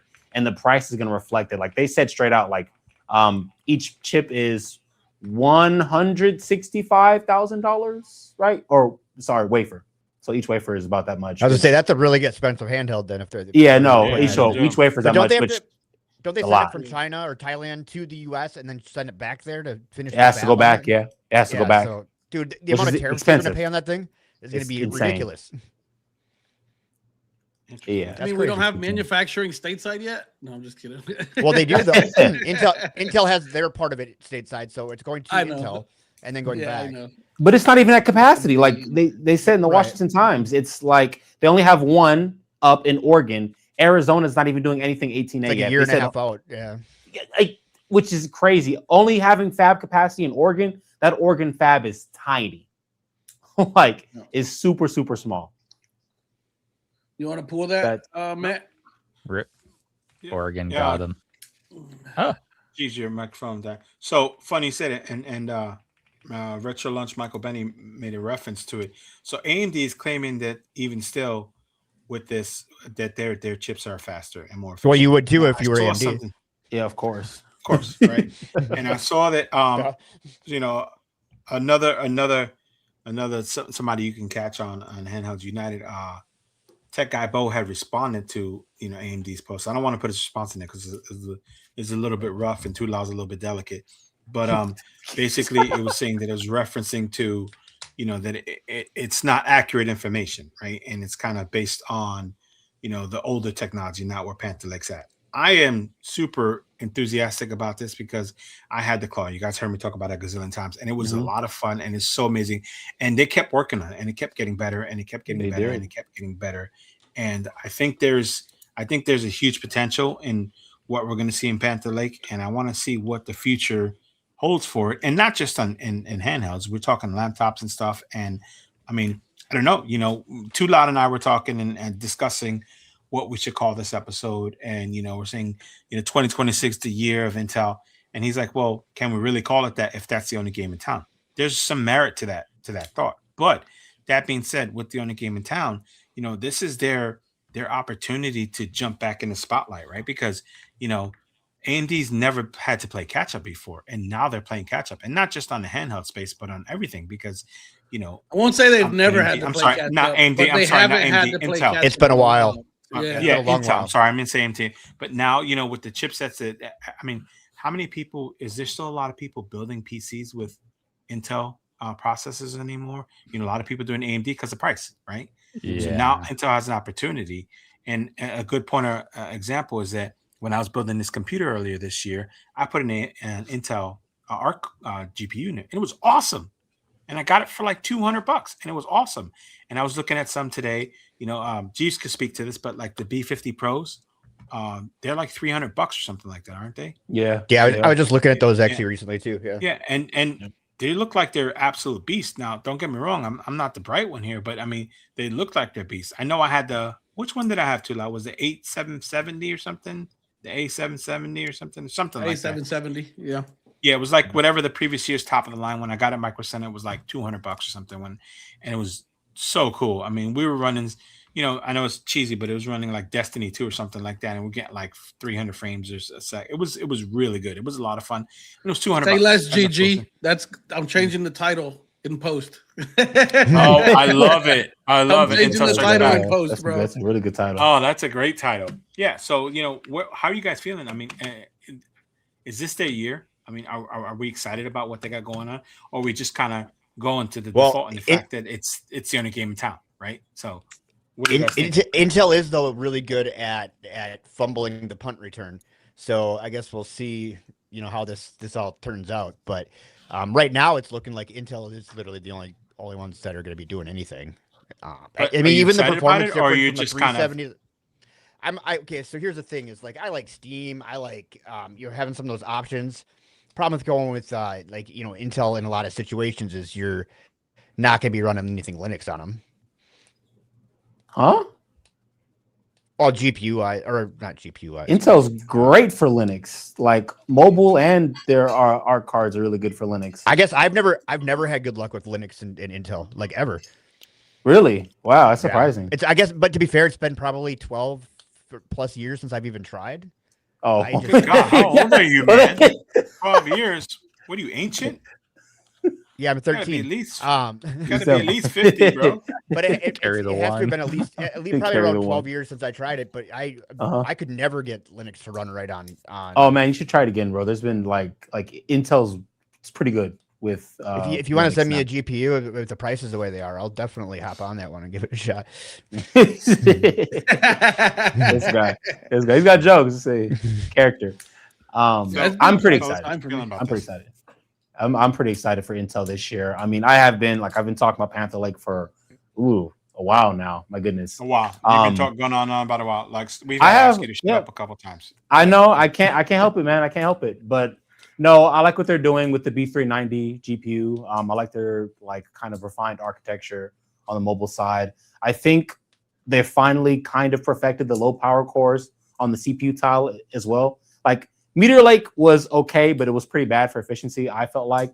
But they finally brought that idea back and made it work. I'm super excited. Desktop side as well. I think Nova Lake will be all right, but I think it's probably going to get panned because it's just going up against Zen 6. We got to be honest, AMD's just got that market share right now and mind share with the community. Even if Intel's product is objectively good, I don't think it'll be well received because it's Intel. People are still worried about their CPUs blowing up. But you definitely should not sleep on Intel in mobile. Whatever you can get on platform-wise, whether it's laptop, mini PC, handheld, I would do it because it's going to be quite a transformative experience. I'm telling you, I've had hands-on with Panther, performance-wise. I'm telling you guys, it's just Strix Halo Lite, pretty much. If you were not. That's it. It's Strix Halo Lite. So if you weren't able to get on top end Strix Halo, I would be looking at trying to get on Panther Lake, however you can, whichever way you can. Fair. So let me ask you this. Yes. Are going to make, since you refer to it as a Strix Halo Lite, are they going to make the right call and make it more cost affordable than Strix Halo? Because if it's Strix Halo Lite and they sell me that device at the same price that Tula paid for his Z13 Flow, then why wouldn't I go with the you know what I mean? So you wouldn't do that. No. Intel said this themselves. Oh, they had their earnings call a couple days ago. Lit Bhutan said they're working on trying to get the manufacturing costs down. The problem is fab capacity. To manufacture the compute tile, which is on 18A, they have to do it here with their Foveros technology. They don't have the space at Oregon to do it. Oregon's not meant to make large-scale client devices like that. It has to be done in Arizona. Arizona's not online for 18A yet. So it's going to be a really expensive product. I would say Panther Lake to Strix Halo, you're probably going to end up paying maybe $300 less, straight up, off the rip. So that's a pretty tough calculation. Yeah. Honestly, it's pretty tough. Is it worth it to you guys at that price point? So if you're looking at, I don't know, CELLPHISH, if you're looking at, you have a Super X in your hand and then you have Panther Lake that's the equivalent, but it's only $300 price difference, but it's not quite as performant. But for $300, is it worth it to you? Because from my perspective, from my use case, probably it is, because I don't ever look at myself like a power user like you or Jeeves or Too Loud or anything. I'm the cornball that's going to get that device and put Super Mario Brothers 2 on it or Pico 8 on it, or you know what I mean. And I use CapCut for my editing, so I'm not a murderous power user like you guys are. So for me, I say yes, but I'm also going to admit that I'm ignorant. Right. So maybe I came off wrong when I was talking about this to begin with, because I haven't tried Linux on Intel forever. But outside of that, Panther Lake is the one big thing that I'm excited about this year. It's going to be something different, even if it doesn't end up being as performative, which I think it's going to be, price wise, up or down, plus or minus 300. I just think it's cool to try new shit.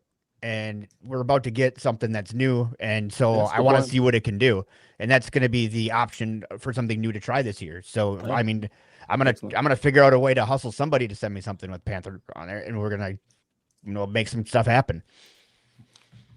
Yeah, that's a good point. Interesting. So I agree. Go ahead. I'm pulling up. Gamers Generation just sent me something. Do it. So in my opinion, right? Like I think at $300 cost difference, I think regardless at the time we're in right now, I think that's pretty substantial. If you're getting 80% of the power and it's $300, say the Super X is $2,000, but you're getting an equivalent Panther Lake device for $1,700. I think like, yeah, I mean, why not? Right. $395 is more chip than we need for gaming, to be fair. Especially on the CPU side. Like we're not utilizing that in gaming. Like we're paying for every bit of it, but we're not utilizing it. And that's why like I eyeball the 388 or the 392, because to me, these chipsets should come in cheaper and they're more geared toward gaming, right? Like we don't need 16 threads, 16 cores, 32 threads gaming. I mean, really like eight cores, 16 threads. Like that's more than enough. A lot of times we're not even using that. 12 is probably about right, but yeah. Right. Like, yeah, a lot of time because these games they're not scaling up. They're not scaling up to that thread count, right? Or that core count. And so I think like if Panther Lake can come in at a price that's reasonable, I think that it's gonna be awesome, dude. I'm for it. You know, look, less power consumption means less heat, so less fan noise. That's a big thing for people. People don't want airplanes in their hand, right? So if we're able to get 80% of the performance at 60 watts instead of running these devices at 90 watts or like, you know, the 120 that's needing water cooling out of 1X, this is awesome. I'm all for it. And like CELLPHISH said, regardless, at the end of the day, most of us are tinkerheads. We just love to tinker. We love to try out the latest and greatest, you know, do heads up. Look, dude, I can't tell you how many times I benchmark devices side by side, but it doesn't go into a video. Right? Oh, yeah. Like, all the time. Yeah, for sure. We do this for ourselves as much as we do it for our audiences. We just enjoy it. We enjoy the hobby. It's a sport for us. And I'm excited. And competition, we always win. Consumer always wins, right? We need competition. We need more. I'm excited for where AMD's going, but let's be honest, this is a lull year for AMD. There's nothing until Medusa. You know, next year, oh yeah, come on, let it rain, AMD. But this year, this is an Intel year. Let's be fair. Yep, for sure indeed. So, interesting. I don't know why I can't get it to pop up on the screen. Mr. Gamers Tulak, can you get that to pop up on the screen? Yeah. Let me get. Gamers Generation just sent us this. So Eric Demers, who's considered the father of Radeon, left Qualcomm to go to Intel. Interesting. Does that change anything? I mean, you know, this guy is the guy that's the mind behind Radeon, which is, you know, one of the most performant GPUs available. The Radeon series is available now. I have a 9070 XT and it's an absolute beast. It's so insane. It's way beyond. It punches way beyond what I need, right? But okay, these things take like 2 years to fab, right? So right, and that's a good point. I'm just saying, this year we're just talking about what Intel's doing this year. Give him credit for it. Yeah, you can't just give him credit for it. Not credit, but motivation to be excited, right? I think it's motivation to be excited for sure, absolutely. But I don't think does this put us in a scenario where Intel's going to be okay this year, but then next year when AMD's new stuff comes out and then maybe Intel's a little bit more into the fold, then there's that competition that Tula was just talking about, and as consumers it gives us better pricing, better equipment. I mean, there's a potential for that, right? Or it could just he can go and just he's done with, you know, the climax of his career and he just sucks doing it, does nothing, right? You know. Well, I mean, I think I don't think they would have moved him over there if they didn't want to do anything. I think Intel's finally serious right now. I think this is the most serious we've seen Intel for a while. So I think that's really exciting. I mean, you know, he'll be there to fab the next one. So I think that might be the right move. So I have not read the article. What is he going there to do? Is he going there to head up their ARC division? Is he going there to work on material science? Is he going there to work in the driver division? Like, because remember, Jim Keller worked at Intel. He designed a great CPU set that Intel never used, right? These moves happen all the time. And a lot of times, to be honest, It's just for marketing for their own resume. Like, hey, I was at Radeon for 14 years. I worked with Adreno. I'm going to Intel. That looks really good on his LinkedIn, just being honest. But if he doesn't do anything at the company, what does that mean? Like, again, he was at Qualcomm with Adreno. Did he work on X Elite? If he did, that's not a great mark for him. You know what I'm saying? Like, for Windows on ARM type stuff. So for me, I'm a bit more skeptical. Whenever I see industry moves like that, I don't really put a lot of stock into it. Because again, the Jim Keller one, that really hurt me to my soul. Because his Royal Core architecture he was working on for Intel was supposed to be something game-changing. And Intel just cut it. It was too expensive. So, and then again, Raja Koduri, who worked in ARC as well, and he got axed from that division. He did great stuff at AMD. So I don't know. I'm a little skeptical when I see. So this article kind of passively refers to, says he's going to be working on Intel's ARC series. It kind of doesn't outright say it, but it kind of seems to insinuate it. So interesting. I wish him well because I want ARC to do well. Like I love Intel GPUs. Yeah. I just as a consumer, I don't care if it's Intel, AMD. I just want. I do as well.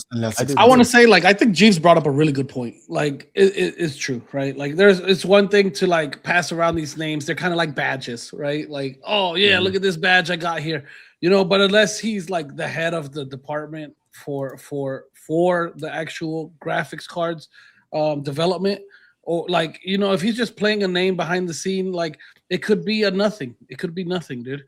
For sure. If he's like heading the department, like if he's the one making the calls, calling the shots, like, okay, there's potential. There is potential there, you know, but you know, we don't know what is his role going to be there. And I think that's a good call out. I think that's a really, really good call out. You know, because we've seen this in outside of the tech world, we've seen this in other spaces, right? Like we've seen these big figureheads get moved from, like in the car world. I really love cars. I really love like import sports cars, luxury sports cars. And we've seen this happen, like where they'll take an Audi or BMW mock engineer and bring them over to Genesis to work on the latest car, and it pans out and turns out that they make a phenomenal engine, you know, and that's because they gave them the authority to do so, right? If these guys are not given the authority to make the calls needed to make this stuff happen, then it's a nothing burger again, right? Like we really, my boy Matt, it wouldn't be an episode of Save State if Matt did not close his browser. I'm just saying that, man. Like it would not be an episode, you know. As much as I'm guaranteed to be late, Matt is guaranteed to exit the browser. No English, no English. You're preaching, man. Like I myself am worried, honestly, because every earnings call, Intel's in the red. Like, if you just go, you guys can go read their stuff for today. They were talking about it, man. Down billions in revenue, down 48% year over year. Like, they don't have money coming in like that. And they're even talking about, like, yeah, we're going to have to shift some things over to enterprise. Like, we're not exiting consumer, but we're going to have to shrink our forecasting consumer, which is the stuff that we care about. And like, if they're sending this guy over there, is Lip-Bu-Tan going to give him, like you said, the authority to do and make something great? Or is he going to say, look, this is our budget. We don't got a lot of money. Just make something happen. You did magic at AMD, right? You were at Qualcomm, right? You make us some magic with this shoestring budget. Yep. They say that's expecting miracles, bro. Lip-Bu-Tan is a bean counter, bro. I know he was an engineer before, but that dude is a serious bean counter, man. Like, he cut all those projects that Pat was like putting forth. And as Selfish said, tech takes time. It takes 2 to 5 years sometimes to pan out a full architecture. You can't just expect something to happen in 1 calendar year. It doesn't work like that. How do we know this, but they don't? Like, but the shareholders want it in 1 quarter. I know, one quarter. Like, exactly. You know, do it in 3 months. 3 months. So I think, and GG just made a comment. GG just made a comment that was my biggest concern, right? Look, when it comes to GPUs, we're not the only game in town anymore, right? It's not about us gamers anymore. We're not even the biggest game in town anymore. No, AI is. AI is the biggest game in town now, right? Like, did they bring them here for us, or did they bring them here for them? That is an excellent point. Yeah. And from what GG just left a comment. I'm sorry, GG, I don't have time to read the article right now. I'll read it later on when we're chilling. But he says it references him joining to lead GPU engineering, except oof part says focus on AI. Boom. Right? Like, there you go. There you go. What is this gonna do for us? What is this Nothing. gonna do for nothing, dude? Nothing. And that's a huge concern now, right? It's like they're pivoting, guys. They're pivoting. These guys are pivoting, and they're pivoting toward AI. We are literally just their funders. Like we're their Kickstarters. Like we get it off the ground, then they kick it to their investors. They inflate it with money and move it on toward the corporate side, dude. That's it. That's it. Us gamers, we're just a little fund to get it kickstarted, and it kind of sucks, dude. It kind of sucks. Hopefully, like we do make some gains from that, but I'm just concerned that like until something else. You guys remember, like, you know, and I hate to bring this up, like you guys remember with the crypto boom when GPUs were getting scalped left and right, like we didn't get like GPU, like we became put on the back burner. Again, right? Like same story. We were put on the back burner. It was about crypto miners. It was about these guys.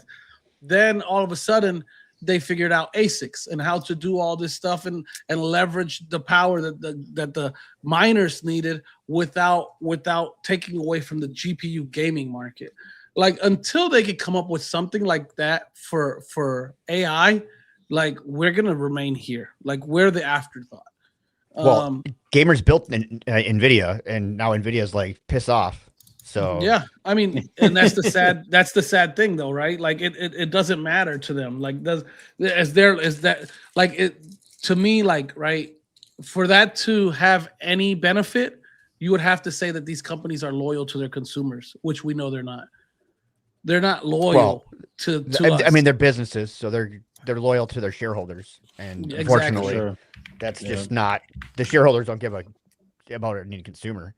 No, dude. They care about profits, quarterly profits, earnings, right? Yeah.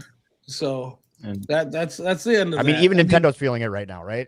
So like, like I don't think I've ever heard in my lifetime of Nintendo really getting the heat from their shareholders, and right now they are on fire.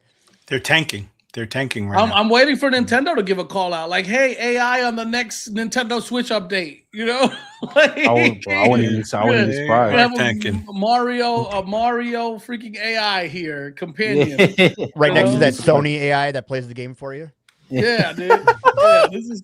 Oh my god. You know, it's funny. Like, not to go back on the CS train, but hearing Selfish mention NVIDIA again, it just dawned on me. Right, we sat through like 3 or 4 days or whatever of all the festivities, and like from those large companies, not one of them announced a consumer electronic product at the Consumer Electronics Show. Like NVIDIA's keynote was like 2 hours.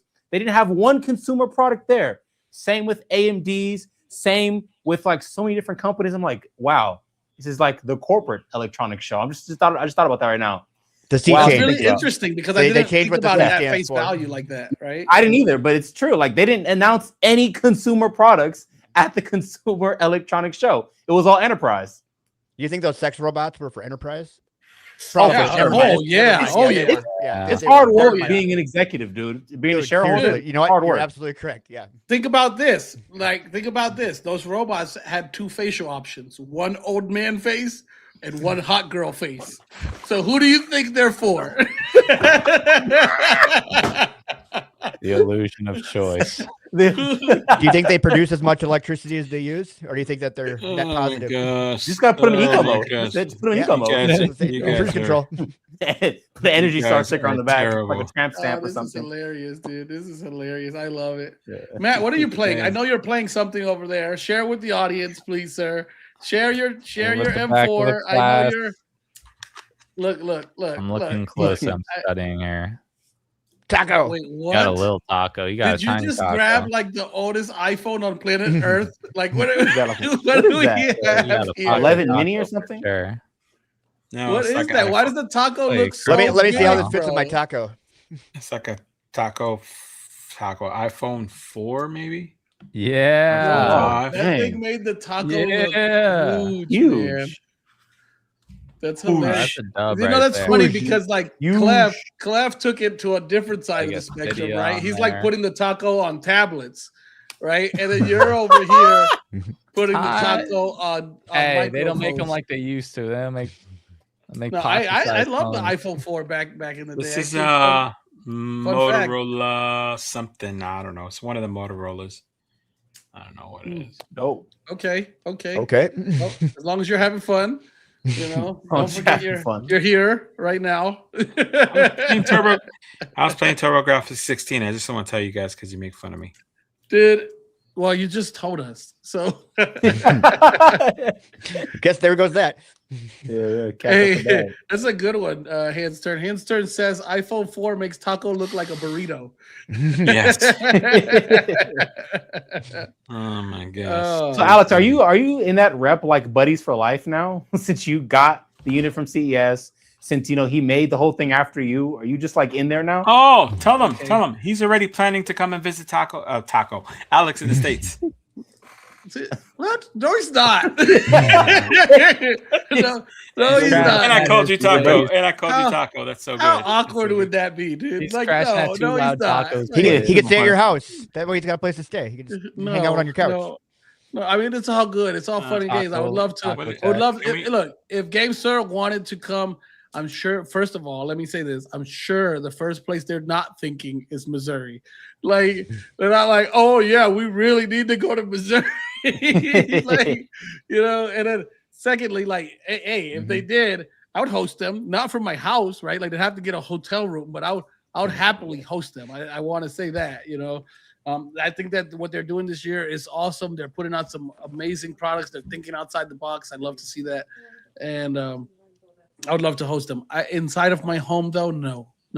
I have a big family. Look, they may not make it back to China. I'm not going to lie to you. My kids are bad, dude. They may not make it back. Matt hears them sometimes, and Matt's like, what's going on over there, dude? Like, no, so I'm laughing today because I was talking to him, and one of his kids did something, and he starts scolding his kid and yelling at his kid. And then he's like, "Stop laughing at me when I'm yelling at you." He's like, "Don't you do that? I'm gonna whip your butt." And his son's like, I tell you, they're little terrorists, man. Like, they're wild. Dude, like, so there was a little episode, like, not to make this about family, even though their family's awesome. It's all about family. My wife was getting onto my toddler earlier today, telling him something like, "Hey, you don't do that. That's naughty," or something. And he's like, "Blah blah blah blah."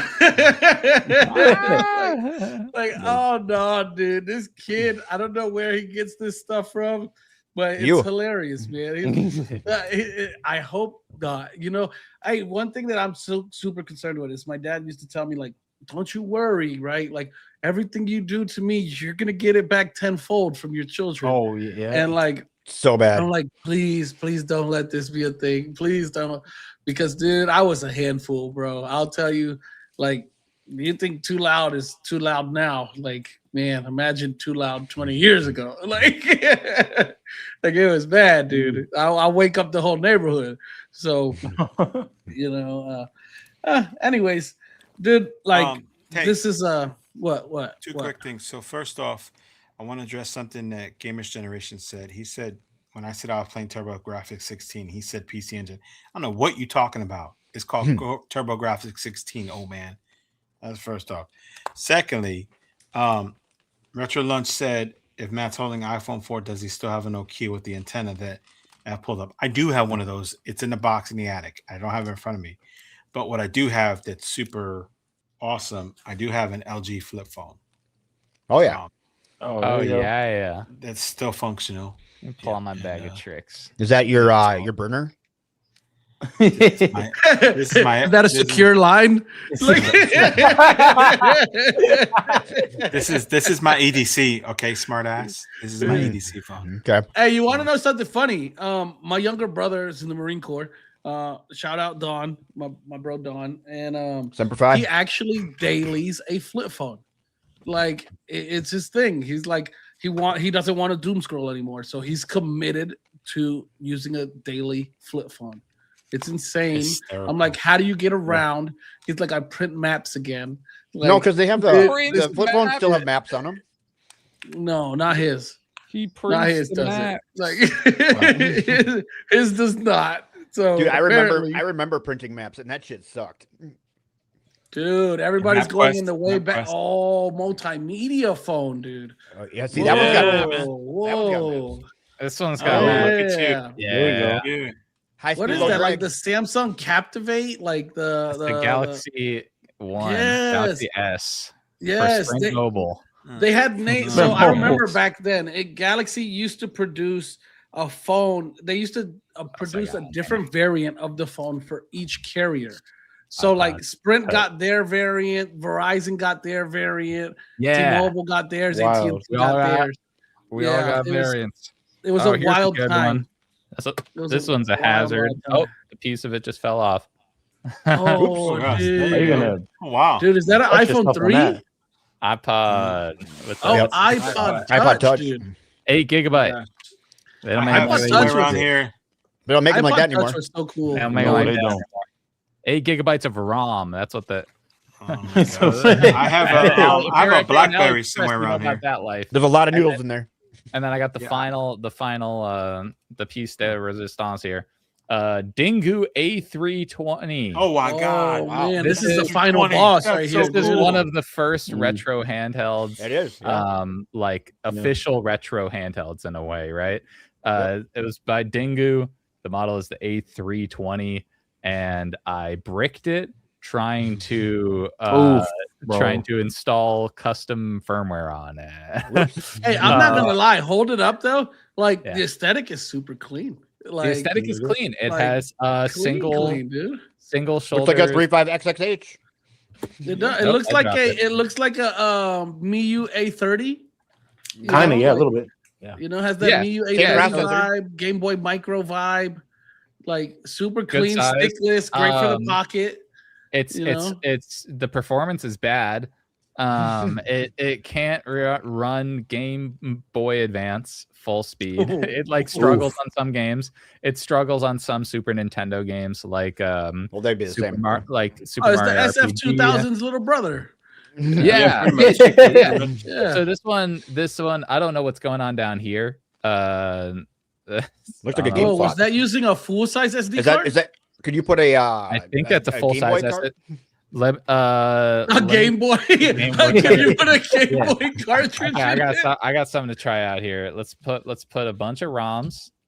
A bunch of ROMs. 1 terabyte would be wild. There's no way that they can handle a terabyte. It's not an SD card. Not an SD card slot. So what is something else. Is that like the Sony Express or whatever? It might be. It's old. It's old. It's a PS Vita cart slot. Yeah. Yes, it's got to be. I got Borderlands. Yeah, there it is. And I love how Monto has all of this stuff within arm's reach. Like, Vita, you say? Boom. He's not even stretching. He's literally like reaching over about 3.5 inches.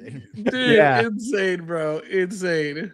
It's got single shoulder buttons, got a nice mushy D-pad, and mini USB. That's about it. Hey, question before we go. What are you guys pocketing lately? Like, what is your EDC handheld lately?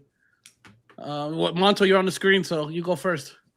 What have I been pocketing lately? This, honestly, the Pocket Taco. I have been genuinely pocketing this every day and using it every day. It's been fun to just like mess around with iOS emulation, especially with retro achievements through cell data, where you can just get retro achievements anywhere and have and just have all my like little ROMs in one place. What I plan on pocketing when I receive them is I got 2 Miyoo mini flips coming in because Miyoo responded to me after like thunder, brother. 3 months. Miyoo finally responded and said that the person was on vacation, so they're gonna send me one now. I already bought one, so I'm getting 2. We'll compare them. I think I got the gray and the white coming in. Do you have? Wait, is that what you got? Do you have the gray? Bro, his looks so and nice. white. Oh man, I have that exact combo. Yeah, so I'm gonna have that combo. That's really funny. And compare them, and I'm excited. I like Kevin Gates, y'all. I'm excited to give you a call. I got two flips. Yes. One for the flip and one for the flip. Yeah, they look great and they felt great too. Dude, That's really funny. Amazing. That's Don't really mind funny. the lanyard; it's bigger than the handheld. The lanyard is huge. Too Loud was rocking that at CES, and the lanyard was just enormous. And then he'd pull out this tiny little square, little chocolate bar. You think I'm gonna pull out an X86 with this lanyard, dude? Yeah. nice shoot. So that's my deal. So moving on really quick. Jeeves, what are you pocketing, bro? Speaking of going retro, man, I'm actually pocketing the Z Pocket game. Probably a little difficult to see, but this essentially Z Pocket game is dope. What? Oh, yeah, man. So this is that? So ZPG. That's ZPG. Yeah. That's like the second handheld. Yeah, it's a second hand. Out a classic, dude. I'm trying to turn these lights so you kind of see it. So Give me the rundown on that thing. So essentially, what happened was Lao Zhang, the guy that made like the unicorn, this is one of his first DIY attempts. It uses the Snapdragon 810. Only 500 in the world were made. Uses Vita buttons. Oh, dude, it's so nice. Like the shell, everything he did for it. What's it this thing is so beautiful. I did a review on it a little while ago. I still play it. Unfortunately, the interface is in Chinese, so it's a little difficult to read. It's a 16:9 display. Yeah, it is. It is Nice, 720p. It's made from the Sony Xperia like Z1, something like that. That phone. So cool, dude. It's crazy how well this handheld is like held up for retro stuff. NES up to like N64, solid. PS1, solid. And this thing was made in like 2018, right? So Tell them the catch. Whoa. Well, the catch is that it's in Chinese. Everything else is fine for me. He's got it plugged in because the battery lasts 15 minutes on that thing. Oh no. No, the battery lasts a couple hours. I get it. Oh, scoundrel. No, this guy, he's trying to steal my thunder. No, this thing has pretty good battery life. Boy on blast like that. That's actually one of the ones I always wanted. 15 minutes a day, huh? Nah, I get about. That's one of the ones I always wanted, but I'm not enough of a baller to afford it because that thing is expensive. You can get your hands on it now, bro. Dude, someone put it up on eBay and it was on auction, and I didn't even know what it was at the time. I just said, "Oh, that looks cool," so I bid it on it. And I was the only one that bid on it. And then I looked later and it was like, oh, yeah, this thing is like super rare. I was like, okay, look at me. Okay, I'm doing pretty good. I love it. Bro, I'll never sell this. I'll never sell It's clean. It's clean. It looks gorgeous. It looks like it looks like it's just released, honestly. What's it called again? It's called the Z Pocket game. Z Pocket game. So just ZPG game. I think it's their second handheld that they made. It's one of the earliest ones. So there's two sets, right? He made one that was this style that was like he personally made a couple hundred of these. Then there was like another like more mass-produced one just for the Chinese market. Jameson. So this one can emulate like NES up to PS1. And it's already pre-tuned, which I love. So you don't have to fiddle with any settings. Like everything just works right out the box. And it's great. I wish I could change the ROM. Well, I probably can, but like I don't want to be like Monto and brick this relic. So I would rather just continue learning Chinese. Back then, they really were. People, anyone who joined this hobby recently, handhelds used to just get bricked all the time. For sure, all the time. Yeah. I want to address persona management really quick. He says I only have an R36S and an R36H. I'm making the Mangmi Air X my next buy. Do you think there is enough community out there to help me with questions, or is it still too much of a niche handheld? Absolutely not. I think it's Android. I think the Mangmi Air X was absolutely well received by the community. I also believe that there is a Gamma build coming for the Mangmi Air X, also true, already out. Nice, cool. So I think like you're solid. That is a solid pickup. It's absolutely nice handheld. I know Matt was actually talking about that device earlier. That's the device that his mother stole from him. I won't say stole. My mother took mine. She's such a sweet lady. I take those words back, Matt. You have tainted me. Tainted? She has not taken me. Brother.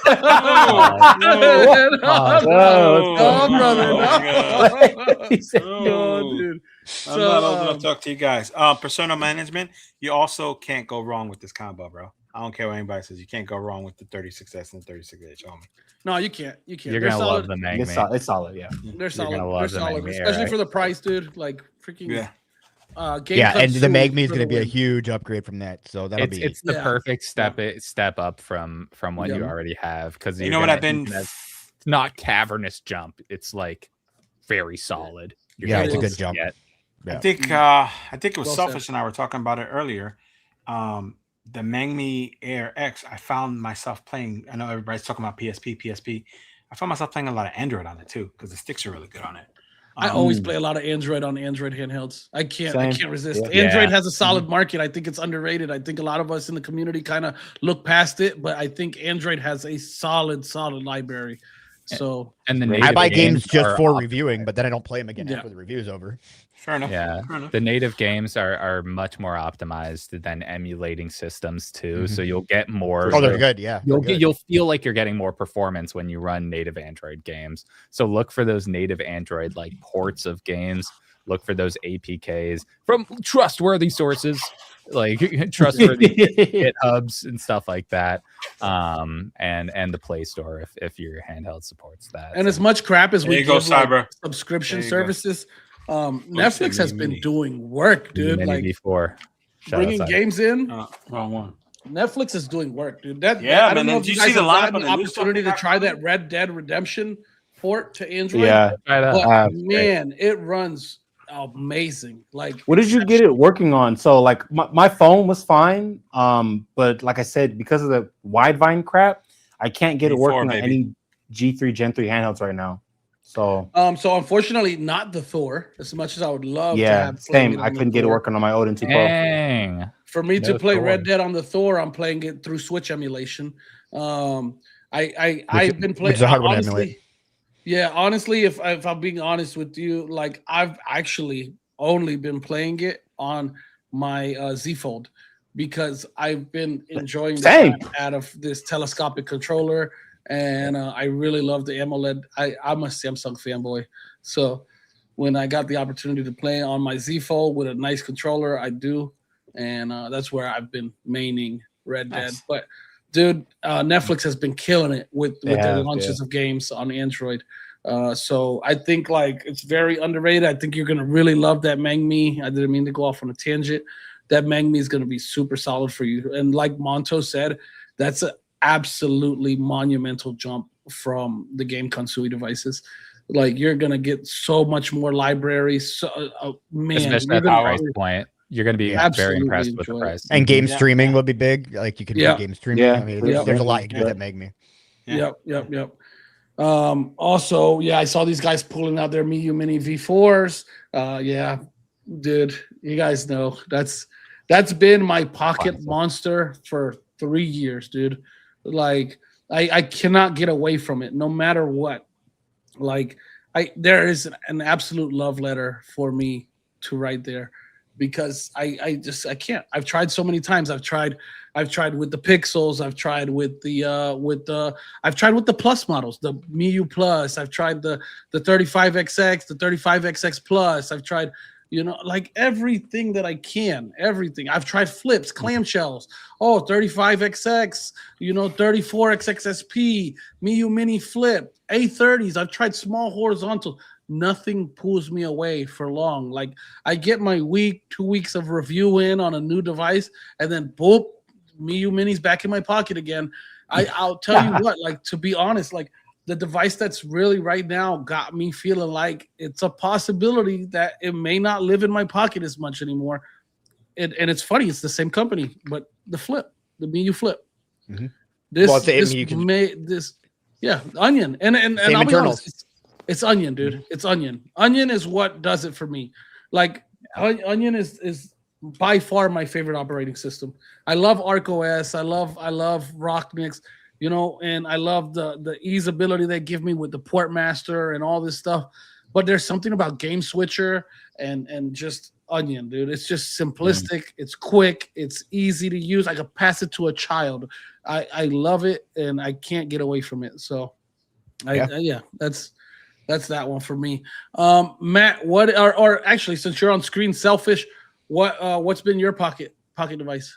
Well, I'm just finishing up my review on the 135, so I've been carrying around this for the last couple weeks. Okay. But I always are rocking the same color, dude. I just got I asked for black. They sent me not black. I don't know what You gotta love that. But it's you a gotta fun love when you ask for a certain It's color and you get a It's different one. weird. It's I can't figure out what I would ever use these side buttons for. Right. Try it with your thumbs with pinball. I did. That's what I tried, and then I was Yeah. like, still, it's like it's not quite there. Weird. You know, I love what I love about Magic X is they're trying stuff. Yeah. Nobody else is trying stuff. So you know, we need them and who else am I thinking of? Game MT. Like Magic X, Game MT. Game MT. Magic X is like the like big brother to Game MT. Well, quality wise, yeah, but Game MT still is throwing some weird. They're doing stuff weird out there. stuff. Yeah, so I like the weird stuff though, because that's how we get new stuff. So, but I always have a TRIMUI brick with me, and then in my little mantle, I've got my Y700, I have right now my Xbox LIX. Nope, sorry, my Legion Go 2, and an iPad, and Jesus, my boy. Miyoo Flip. I want to be like this guy when I grow up, man. I want to be like this guy. Deep pockets, literally. Are you an OG TRIMUI brick or a brick hammer boy? I actually really like the hammer, but I'm waiting on some of my buttons and stuff I ordered for the hammers. So I've been rocking the bricks just because I have more modded, but all the same, I have the exact same card setup pretty much on all of them at this point. I tried all the different OSs till I found what I like. I saw you think about it, Monto. You're like, do I grab it? Oh no, I was gonna grab my cat. She's yelling at me. His cat's name is Brick. My cat is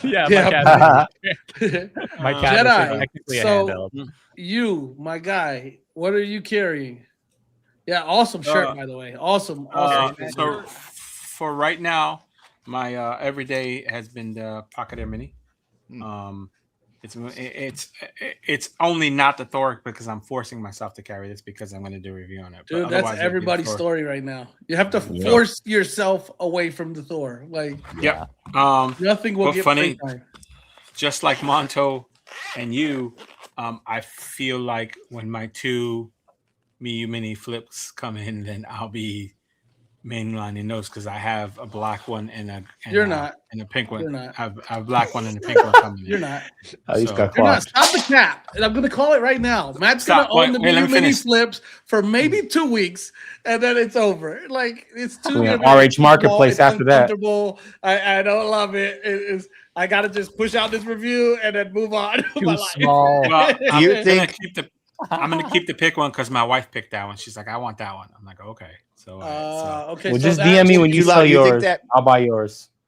Do you think that Matt can hold on to the Miyoo Flip longer than you held on to your AYANEO Pocket or your AYANEO 3? Not even close. Not even that close. Because I had the AYANEO 3 for Matt. I don't even have to think about it. I had the AYANEO 3 for at least four months. Matt's gonna last 4 months. I was on a podcast with you guys, and then 5 weeks later, I was on a podcast, and you're like, I already sold it, and you got it the day that I was on the first podcast. There's no way. I already got rid of that. How long did I have that thing? Really? Did I have it that short? It was like a week. It was like a week. No, it wasn't that short. 4 days. Shut up. You turned and burned on that thing. When he sold it still had the cellophane thing on the front of it when he sold it. Yeah, when I sell everything, it still has the cellophane thing on the front of it. I'm notoriously bad at not peeling that thing off. So its couch has it on too, so it's cool. How many Miyoo Minis you got, Mr. Miyoo lover guy? In total? Yeah, how many Miyoo Minis you got right now? The Miyoo Mini V4 or all Miyoo's?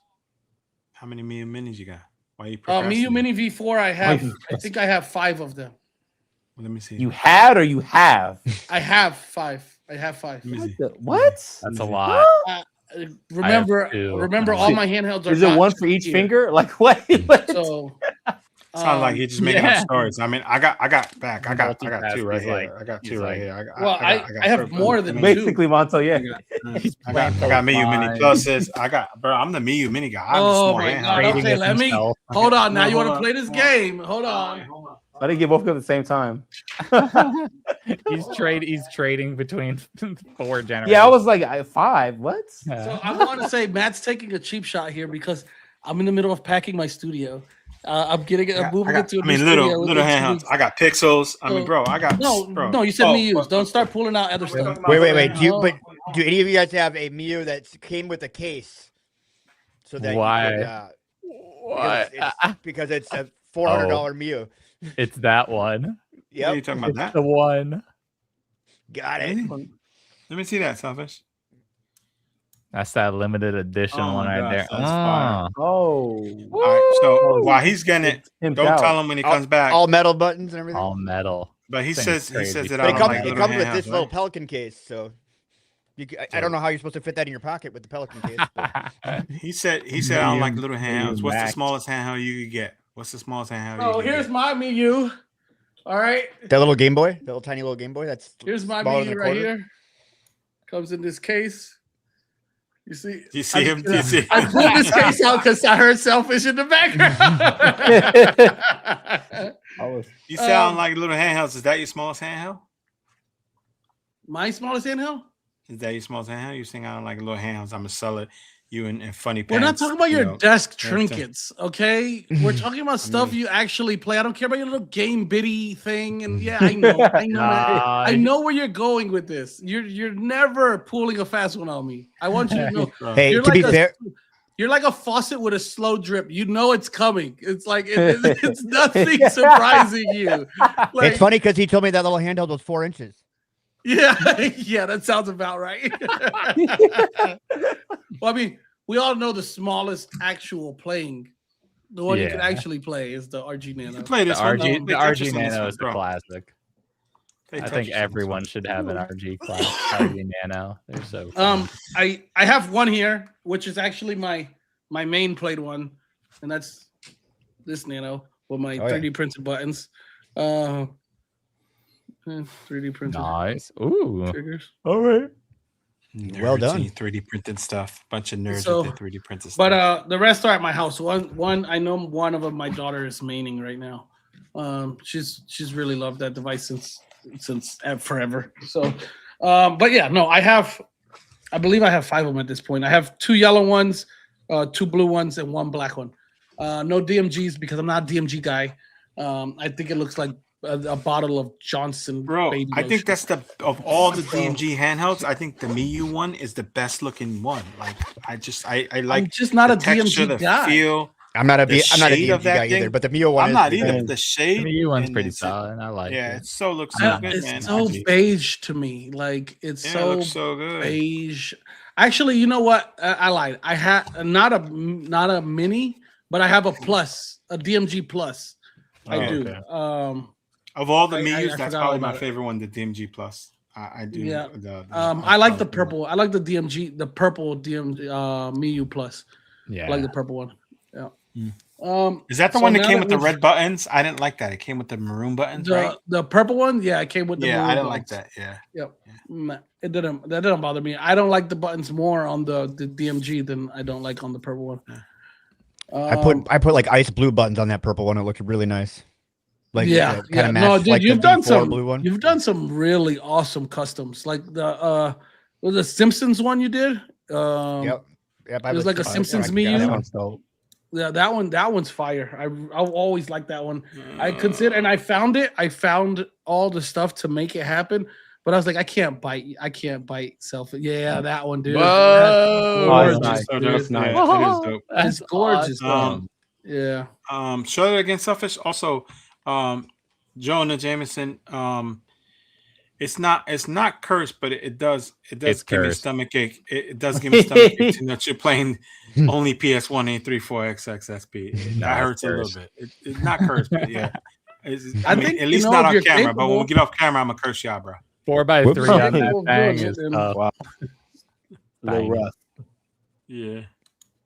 Well, I think that I mean we've done enough, you know, egos against each other. We all feeling a little bit better about ourselves now. We're all in a good spot. Yeah. Good counseling. We had a good counseling session. You know, I don't know what else to pull out to flex on Matt. So I'm just gonna say one of us has a 395 device and one of us doesn't. But with that being said, this has been a very good show. That's fair. And you're the Legion Go guy, right? And you got the Legion Go 2 on top of that. So I mean, right? That's fair. No, I don't have a Legion Go 2 because I have something that greatly outperforms it. But you are the Legion Go 2 guy. No, I am. You were the Legion Go 2 guy. I am the Legion Go 2 guy. And you know what? I will be again when Matt puts his on the market. I'll be the first one to buy it. So, I will sell it privately before you get a wind of it, buddy. Oh my God. Look at these comfort grips are fly on this thing. Hey, show that wrap. Show that wrap. Yeah, show your rack. I mean, wrap. No, I said your wrap. Yeah, there we go. Yeah, solid. Dude. That is so. I like that one. So I regretted what I did, and I reached out to D-Brand and said, "Hey, can I buy the back part of it?" Because I wish that they sold. They don't. Yeah, they don't sell that part. They didn't even respond to me. They just sent me an invoice for the whole thing. That's all their response was. They sent me an invoice for the whole thing. Yeah, they don't sell the back part. It pisses me off. They sell it as a kit. They sell it as a they sell it as a kit. Yeah, no, it's not. It's not when I ordered it. Not the what is it called? It's not the kill switch. It's just the vinyl for the back. They don't make a kill switch. They don't make a kill switch for that. It's just a vinyl for the top and the bottom and the back. So when I ordered it, all they had was the controllers. Oh, you can get it all now, but yeah, I was like, "Can I just buy that?" And their response was just to send me a bill for the whole kit. I was like, "All right, never mind." Yeah. What are you gonna do? So, well, anyways, nice Legion Go. This has been a blast. Again, seems like Intel's the only game in town this year. Just want to reiterate that. And man, this has been so great. Thank you, Matt. Thank you, Monto. Thank you, CELLPHISH. Thank you, Jeeves. Thank you, chat. We'll catch you again next week for an awesome banger of an episode of SaveState. See you guys later. Peace. Peace. Like the stream, subscribe. See you next time. Comment down below. Guys.